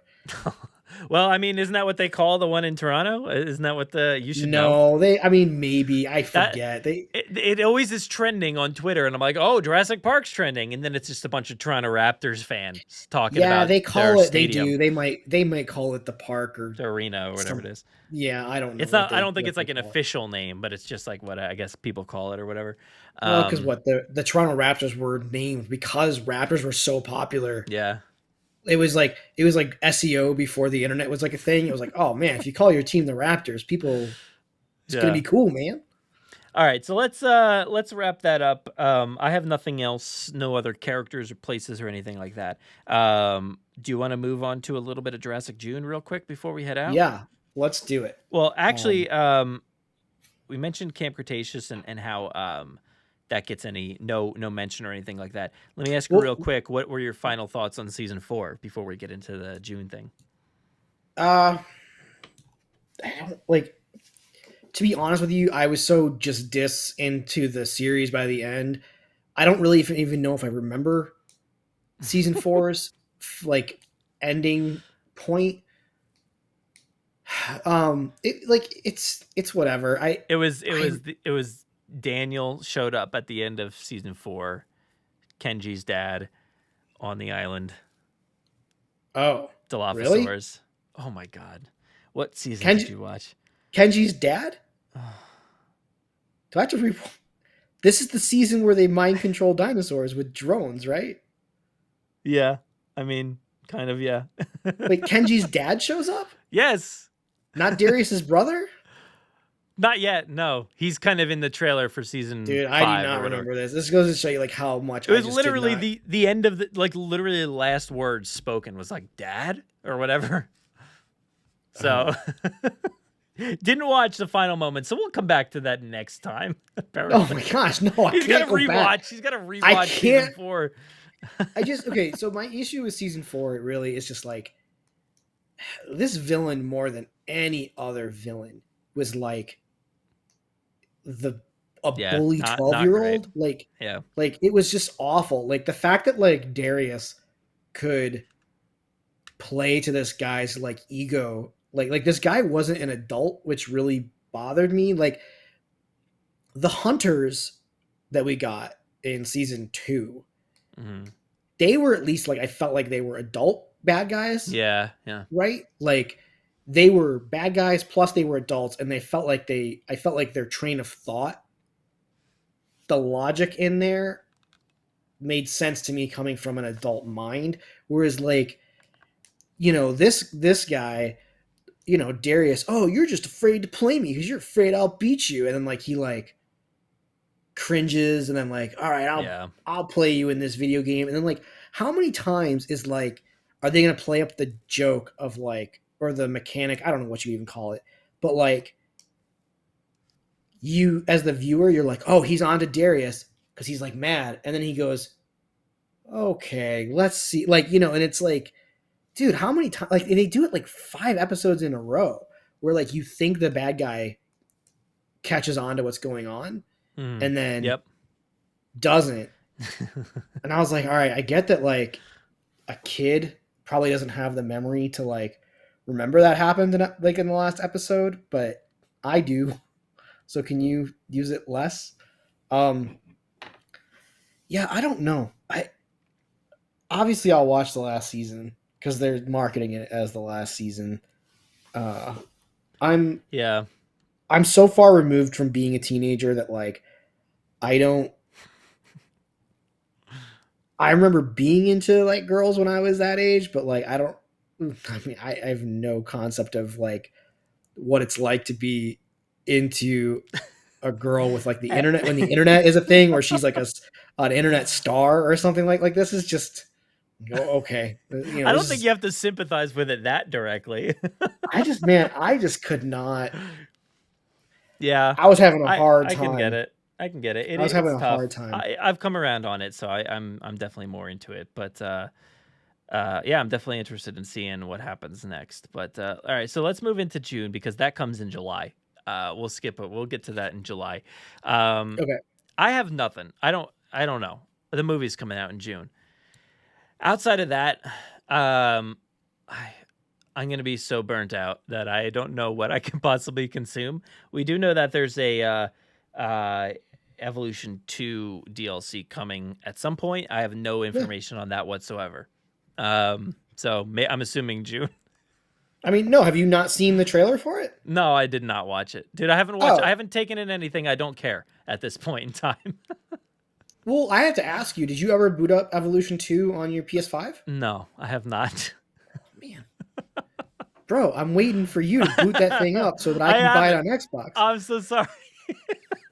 Actually, I think it's coming to Game Pass already on Xbox. So really, Uh, for like, is it? I thought I saw the first one was on Game Pass. I don't know no, if Evolution is it. 2 is Evolution Is 2 it? is coming to Game Pass. Yeah, I think it's already out. To be honest with you, at this stage. So really, for $1, I can probably answer this question that I have. Yeah, so we're getting that. We're getting that DLC. It's called like the Biosyn pack or something like that, and it's got Pyroraptor. It's got all the new variations of. They're calling them like the Biosyn Parasaurolophus. It's got the new Giganotosaurus. It's got new Dilophosaurus skins.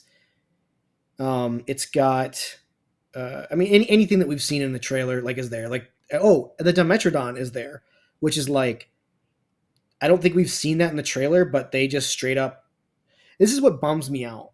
It's that like they show the Dimetrodon in that whatever that announcement was for the thing, and like Mhm. as of right now, it's like there was a sticker, I think, but like right now, it's like this is the closest that I know what the Dimetrodon looks like, Yeah, and there's still like so Mattel much to toy. like, yeah, there's like so much, yeah, for the people Yeah, listening, that I'm holding Mattel and toy. you were right. It was Evolution 2 is on Game Pass currently. So yeah. Oh, great. Um, but like looking at this toy, it's like okay, there's still a lot to like fill in the blanks of what this animal actually looks like from Yeah, you can see whatever this. two sails behind Grant in one of the posters, but that's about it. Well, it's just like then the Evolution 2 DLC drops and they straight like their dinosaurs are accurate enough that you can go, oh, okay, like that's what it's gonna look like. Um, and what else was in that trailer? Oh, they I don't showed the know. new Dranatus. So there's that. Like I'm excited. Like that's all gonna be a whole new story content pack in that.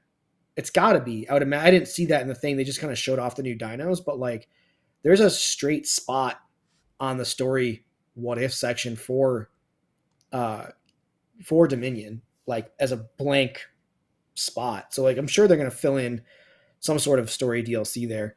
Um, I want honestly, like selfishly, I want Fortnite characters out of Jurassic June.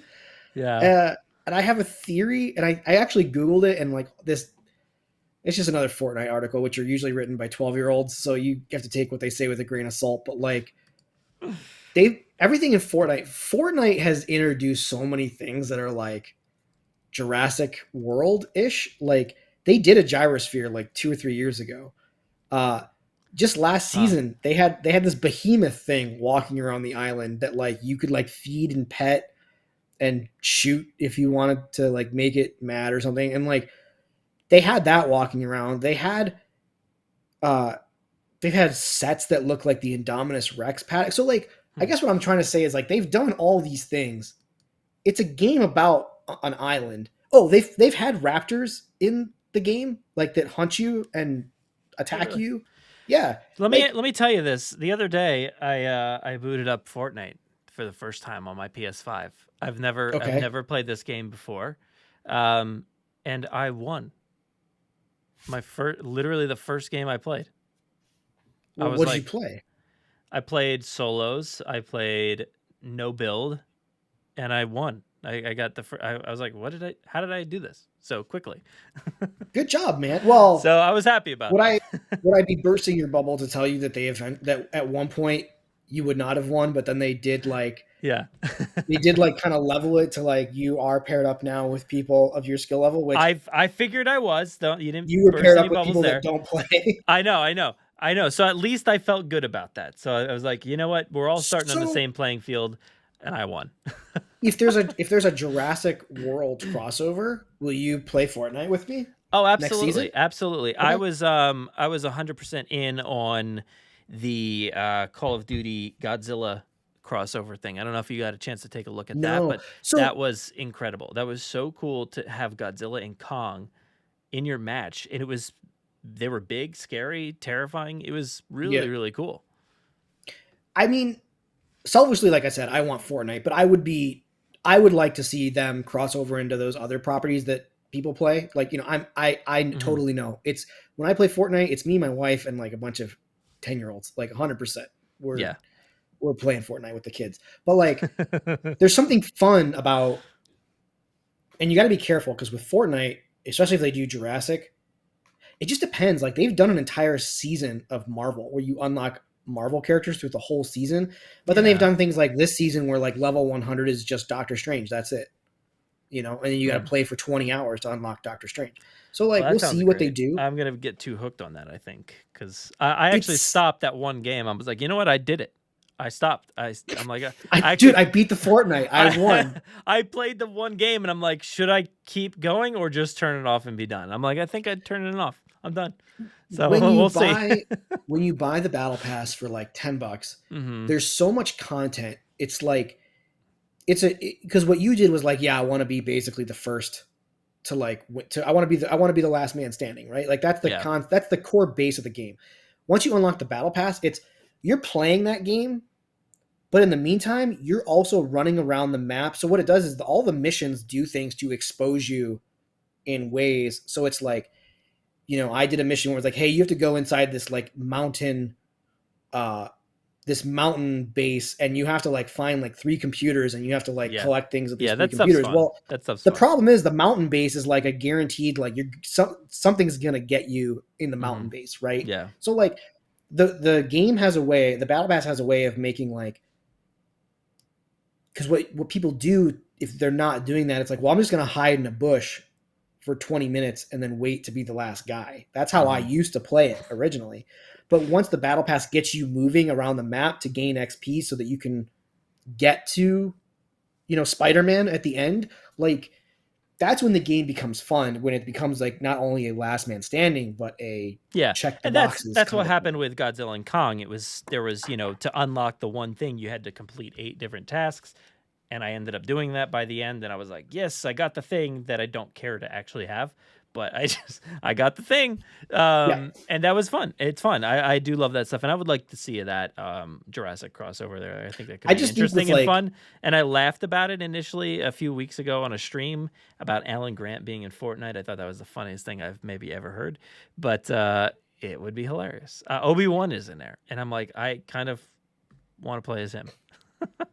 Dude, me and my wife, we are the whales. Like, you know, you hear about these whales of these free to play games.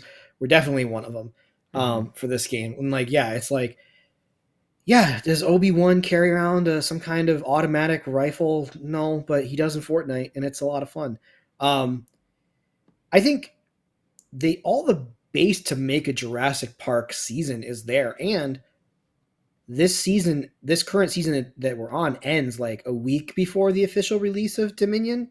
So like it would make sense for whatever they're doing to like break open the universe and have the Fortnite Island become Nublar for I guess there's rumors about season 3. Is that, I don't know, or chapter 3 season. I have no idea. Whatever. I'm on like, but they see that there's always rumors. Yeah.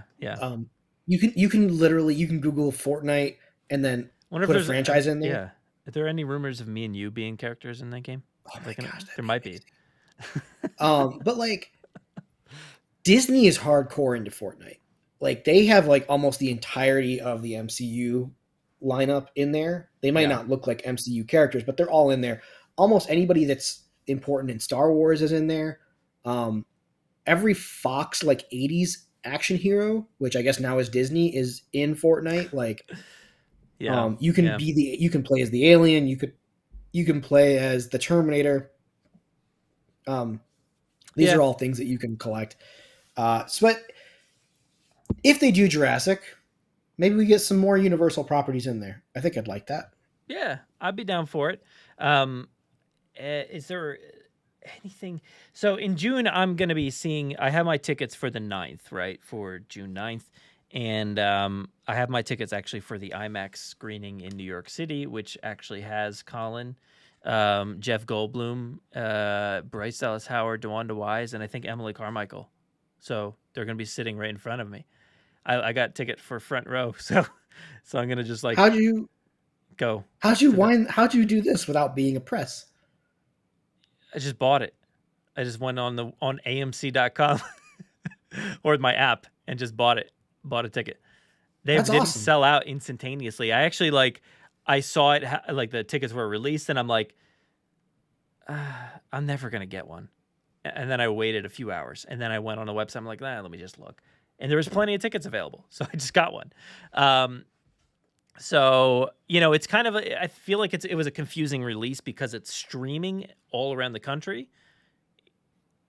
Like this one specific thing is streaming, but it's actually being happening in New York City. So I'll be going out there to that. That's awesome, dude. That'll be fun. But outside of that, I don't know what to look forward to for June. We kind of speculated real quick. We speculated a lot about a tribute store at Universal Orlando because they had the Jurassic World one last time around this time of the year, which it would have been perfect for the release if it had actually happened last year. That's not going to be the case anymore. We just found out that it's like a Universal movie tribute store kind of thing. So they've got E.T., Back to the Future, and Jaws in there, which is really cool. Steven Spielberg, so that's going to be fun. But no Jurassic. So that's a bummer. But I don't want to end on because I know we're kind of wrapping up to the end. So I got two things. And I want to first touch on the bummer thing. Do you think that has Universal just kind of overall, because before this you and I were talking about could we do live streams of video games, old video games, right? Mm-hmm. And I don't know if I'm looking for a re-release of Trespasser or a re-release of Chaos Island. These are games that you and I talked about beforehand. Yeah. Right. I don't think those were popular enough to and even good enough at this stage to even release. I don't think Trespasser is really even playable. I don't think it was in 97, and I sure as don't think it's playable now. But Nintendo released a Super Mario All-Stars, which was 3 Mario games from the N64 era and the GameCube era. And they're open about the fact that it was well, we didn't have the original code, so we just took the ROM off the internet and messed with that code. And their whole thing was it's our game anyway. The ROM that we took off the internet to make this version is ours anyway. They stole it from us. We just stole it from them. It's ours. So, and then they re-released it. I just really wish that with the Disney Afternoon collection, with what they're doing over at Disney Interactive or whatever, really wish someone would have been okay, we get the ocean is closed, but or debunked or whatever it is. But come on, man, you can get that Jurassic Park ROM off the internet. I really wish that for Jurassic June this year, they would have done, I wish they would have done a re-release of the NES, SNES, and SNES 2, Jurassic Park games. And then maybe even a PlayStation Lost World, the PS1 Lost World game for the 25th anniversary. Just a pack, would have been cool. Well, I think that's Electronic Arts. That's still a thing. I think you got to look towards the 25th anniversary of the Lost World being overlooked. That's a signal that you're not going to get the things that you really want. Yeah, I think that's probably the best way to put it.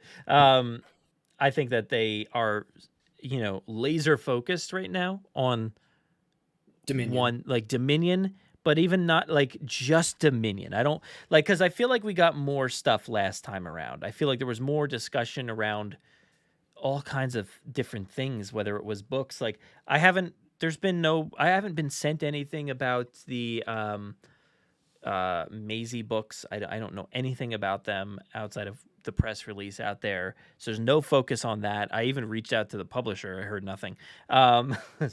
Shout out to the publisher for not responding, I guess. I feel like they're just so laser focused. Like, what was I going to say? Yeah, I don't know. But it just feels like they're kind of, there was that like Jurassic World Revealed. Is that what it was called? Jurassic World Revealed. It was like I don't want to say it too loud, but an Echo device enabled story like that you could do. Like I felt like there was fun things like that. I don't know if you remember that. I think it was called Jurassic World Revealed, which is they renamed for like an Australian Beyond the Gates for some reason. But there's things like that I feel like are missing this time around, that they're just so laser focused on just the movie. And like this movie has to make money because it's cost us so much. Yeah. I don't know. There's not a lot of focus on other things. So I don't imagine that there's going to be a lot of different things. I mean, they just did this fan thingy kind of picture thing going on in Trafalgar Square. Is that how you say that word? I have no idea. Where you get the Giganotosaurus out there, right? You can take pictures with it in front of some building. Oh, yeah. Okay, I know what you're talking about. So there's like stuff like that. I guess maybe we could see somewhere else, but I don't know. I'm not too sure. Yeah. I mean, yeah, you're right. There's not been a lot of talk. And I feel like even at Fallen Kingdom with like merch, it was like we were getting Fallen Kingdom merch, but we were also getting like Jurassic Park like merch, Mm-hmm. whether that was in the form of like Legacy Collection or like Chronicle doing Jurassic Park stuff or Prime 1 doing Jurassic Park stuff. Well, we still are. Stuff. I mean, look, how many Lost World things have we gotten from Mattel? We've gotten quite a bit. So yeah, I can't be disappointed I guess. Yeah. Well, we pre-ordered a lot of Lost World. We pre-ordered a lot of stuff. Yeah. At some point, we may get them. But yeah, I don't know that they're focused on video games and other things outside of like Frontier's going to release the DLC or whatever. That we got to pay $20 for. That should have been in the original game. Wait, we have to pay $20 for that? Yeah. Are you getting it? Are you getting this DLC? Yeah, I mean, of course, because I have a spot in my park for Dimetrodon already. Like it's you already got you've set up your fence and everything. Now I'll point you to a fun game on Switch called Parkasaurus, where I have been playing that all the time. That game is so much fun. And that is literally a cartooned version of Jurassic World Evolution. But it's so much fun. There is an Animal Crossing Disney game coming out. And their sole market is for girls. And man, I can't wait. I can't wait for this game. I am going to... Sounds perfect to me. Right? Animal Crossing meets Disney? Yes. We've done it. Human society has hit the pinnacle of we can't accomplish anything else. I'm telling you, take a look at Parkasaurus. I think you might get a kick out of it. It is a very cutesy version of Evolution, but it's fun and it makes sense. And once you get into it, you're like, oh, this makes a lot of sense. And it's very fun and intuitive, and like building your like little area, like your park. Like the different pens and stuff are very specific. Like the dinosaurs need different things, and it actually shows it to you clearly what each thing you need to put into your pen. It's it's very like laid out very clearly. And there's tons of different dinosaurs. It's very easy to get into. So I would love a box, and it wouldn't happen this June, obviously, right? But like, I would love a pack that was like, look, we're taking away any kind of internet connectivity, but like anything that was Jurassic Park that you can't get your hands on anymore, we're going to give it to you. So yeah, we're going to give you the SNES, the NES games. We'll give you the PlayStation games. Hell, we'll give you the 3 PC games from DreamWorks Interactive that were, okay games. let's give you the Ludia Jurassic Park game in there. Why not? You can't talk to anybody, but sure, go ahead, hatch a bunch of dinosaurs. And like, I would just love a box. I would spend $60 on this box where they're like, hey, Yeah. some of these games might be broken, they might not be great, but here's your Jurassic Park collection. Yeah. Throughout the years. Yeah. And then I guess the last thing I want out of June, do you think that Dominion will have the power to unite the fandom that was divided between Park and World? Do you think this movie can possibly be good enough for us, for like a hardcore Jurassic? And I think of some older fans that I talk to who just love Jurassic Park, and like they feel like anything after like 3, like anything that Trevorrow has done was not lived up to the legacy, or like. And then I know there's younger fans that like, just love World and they like Jurassic Park for what, like, I talked to somebody who has seen all the new ones, but not seen any of the originals, the original 3. I'm like, Wow. How do I relate to you? How do I relate to you on a human level? You're the Owen and Franklin in that situation, right? Where like, we just don't compute at all. Right. Like what do you mean you saw 4? You didn't see 1. Yeah. I don't know. Do you think this movie has the power to bring us together in June? That's a very interesting question. I feel like things are so divided right now, just in general, between the paleontology side of things and Jurassic side of things, because of Prehistoric Planet, which I don't know if you've gotten a chance to see any of that show. No, it's great. I mean, it's real dinosaurs. That's my problem too. Is like I love real dinosaurs. Don't get me wrong, but it's hard. I don't want to invest a ton of time in like watching a documentary. I have put it on. I've watched 2 episodes so far, and it's been nice. And I'm like looking at the dinosaurs, and I'm like, wow, this is beautiful. Like, I can't believe how amazing this looks. But I'm not totally invested in it like a lot of the community is. But there's a lot of infighting about that, because it's like, we're going to feature a lot of dinosaurs you're going to see in Dominion, in this Prehistoric Planet, but they're going to look real, I guess, or whatever. So the arguments are there for how these dinosaurs look already. But your point of like Jurassic Park versus Jurassic World, I don't know if we're ever going to get over that. I don't know. I don't think anybody that looks at the Jurassic World films and doesn't like them is going to be like, well, you know what? I like these movies now. I don't think we're ever going to get to that point. I think maybe they'll say, you know what? I don't ever need to watch those 2, Jurassic World and Fallen Kingdom, but I'll skip ahead. I'll watch Jurassic Park 3 and then go to Dominion. I don't know. I don't think that like you're ever going to like salvage that relationship between those, because the Jurassic World movies are very drastically different movies, so from the originals. So I don't think it's ever going to salvage it, but I think it might connect the dots a little bit, but I don't know. Because when I think about Star Wars, and like I think about the prequel movies, and it's like, okay, these are obviously inferior to the original trilogy, right? Like, dude, come on, man, really? Mm-hmm. They're inferior. They're fine for what they are, but they're not as good.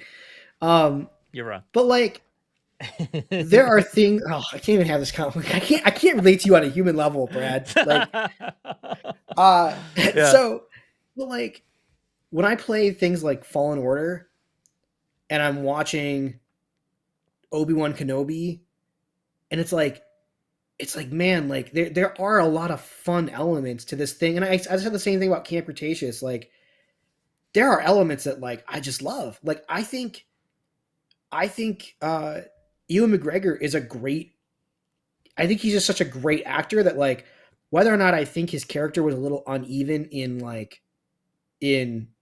the prequels, like in his motivations, I love seeing him as that character. I don't know if you've seen Obi-Wan yet, but like, I have, yeah. No spoilers for that show. No spoilers. Wait, Different hold on. franchise. How do I do this? Yeah, I know.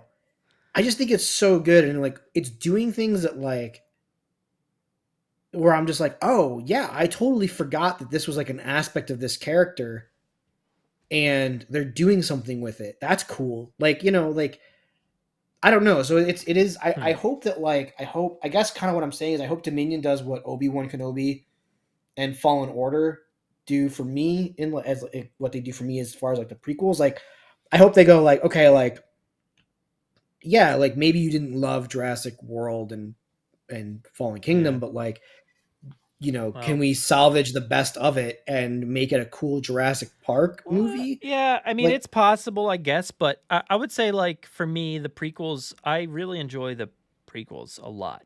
I thought they were fine prior to watching the Clone Wars. I was into them a lot, but like, especially Revenge of the Sith. But I think once I went through the entirety of the Clone Wars, I was like, oh my God, I love this era. I love the prequels. I love these movies like completely now because of the Clone Wars.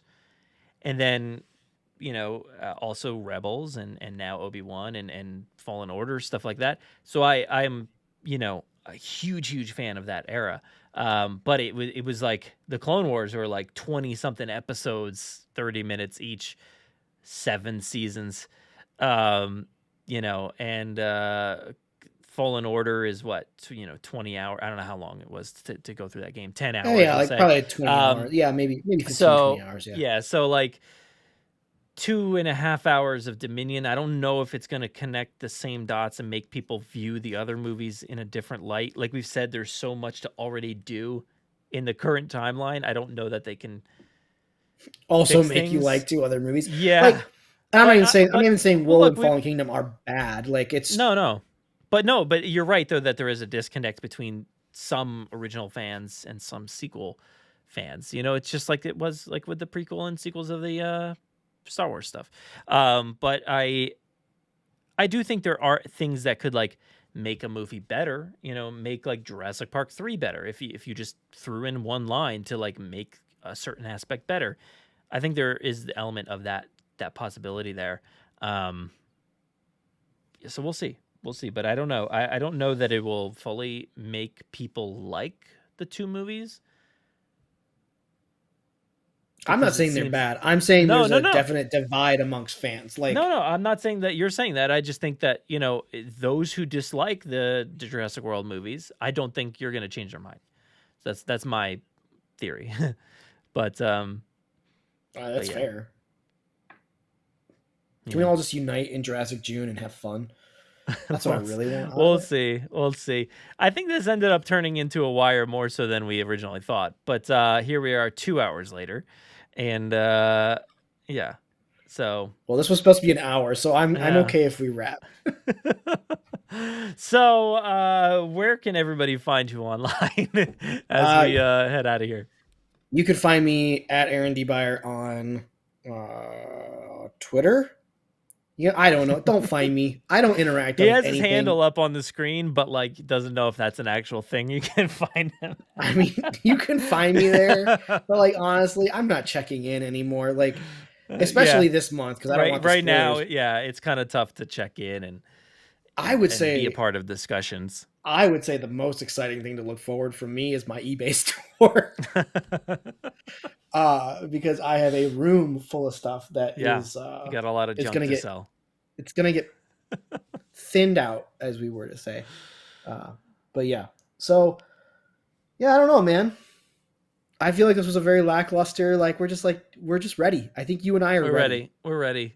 Yeah, we're gonna see this movie eventually. Actually, the other day I was like, should I just like wait another year and just be like, forget it?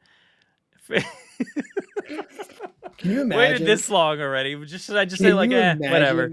I'll just wait another year. Can you imagine running this podcast and your whole thing is like, I refuse to watch Dominion. Like, I refuse to admit that it's over.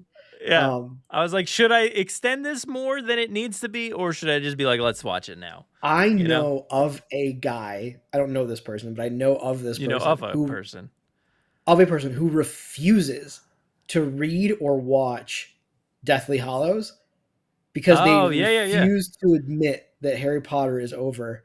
And I'm like, but I've heard of people like that before that, they won't watch the final thing because, like a one episode, like a finale of a TV show, because therefore it will never actually be finished, But you can always just start it again from the beginning. I know. Look, when Friends is over and they walk away from that apartment, I get real sad. But then I just hit play next episode, and then we're Spoilers back. for Friends. If you didn't know, they walked away Oh from my the gosh. apartment. You don't need to watch Friends. Go watch Seinfeld. It's way better. It's fine. They're fine. Go watch The Office instead. Oh yeah, The Office. Yeah. All right. Well, that's our recommendation for Jurassic June. Go watch The Office. It's an NBC project. You know, NBC Universal. It all ties in. Forget about Jurassic for June. Don't buy Peacock. Just buy The Office on. Just buy The Office on iTunes, and own it for yourself. Don't pay into the system. I don't know how we watch. No, we just have ads, I think, for The Office. It sucks. It's terrible, but we watch it on Peacock. So, what's wrong with you? I don't have a DVD player. I can't relate to you on a human level anymore. What's happening to our relationship? Jurassic World Dominion took way too long. I Googled myself the other day. This is just a tangent aside. Wow, this is like the worst exit we've ever had. I Googled myself the other day. Okay. And did you figure out your handle? I just Googled my name. But like one of the first hits is yours and my first episode together. Oh, really? Yeah, where we discussed the top 5 Kenner series one top 5 Kenner action figures for Jurassic Park, and it brought a little bit of nostalgia for mine and yours friendship, buddy. Wow, I miss those days. I don't see it, but I'll have to look out for that. I'll have to go back and think about how we felt back whenever that was. When was that? We were so happy back 17? then. We were so happy. Now we're just old men. Now we're just tired and old and want to just watch a movie. Just sit down and watch a movie. That's all. Maybe, oh my gosh, maybe it wasn't the first hit. Maybe I scrolled for a really long time. Like, I want to see what they're saying about me. All those Jurassic World fans that don't like the Jurassic Park movies. I like them all. I mean, yeah. Three's got a little bit of a. It pains me a little bit, but now I'm looking at your Letterboxd. So that's where we've gone. Oh, you know what I can say though? You know, I think I can say my project. I can definitely say what project I'm on right now. So for anybody who has been following me, I don't work in movies anymore. I work in video games now. And I am working for a company called Aspire. And I am working on Star Wars Knights of the Old Republic remake. So never heard of Star Wars or Knights of the Old Republic. So you have to explain it. I'm kidding. I don't know. I can't relate to you on a human level anymore. Yeah, I would just say look out for more. Like I'm getting set up. I want to do some Let's Plays with video games here.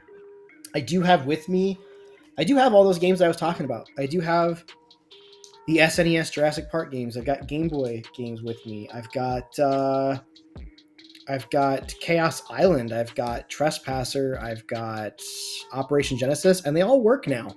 I got a graphics card not too long ago, and they miraculously work now on my PC. So maybe you look for that content coming from me soon. Wow. All right. Well, until next time, we'll have seen the movie, I guess, right? Yeah. And then we'll. Oh, I think I think I'm watching Fallen Kingdom with you. So. Oh, that's true. Next time. Until the next time. Fake Wire or whatever we do. You and I, we got to do some kind of reactions video, right?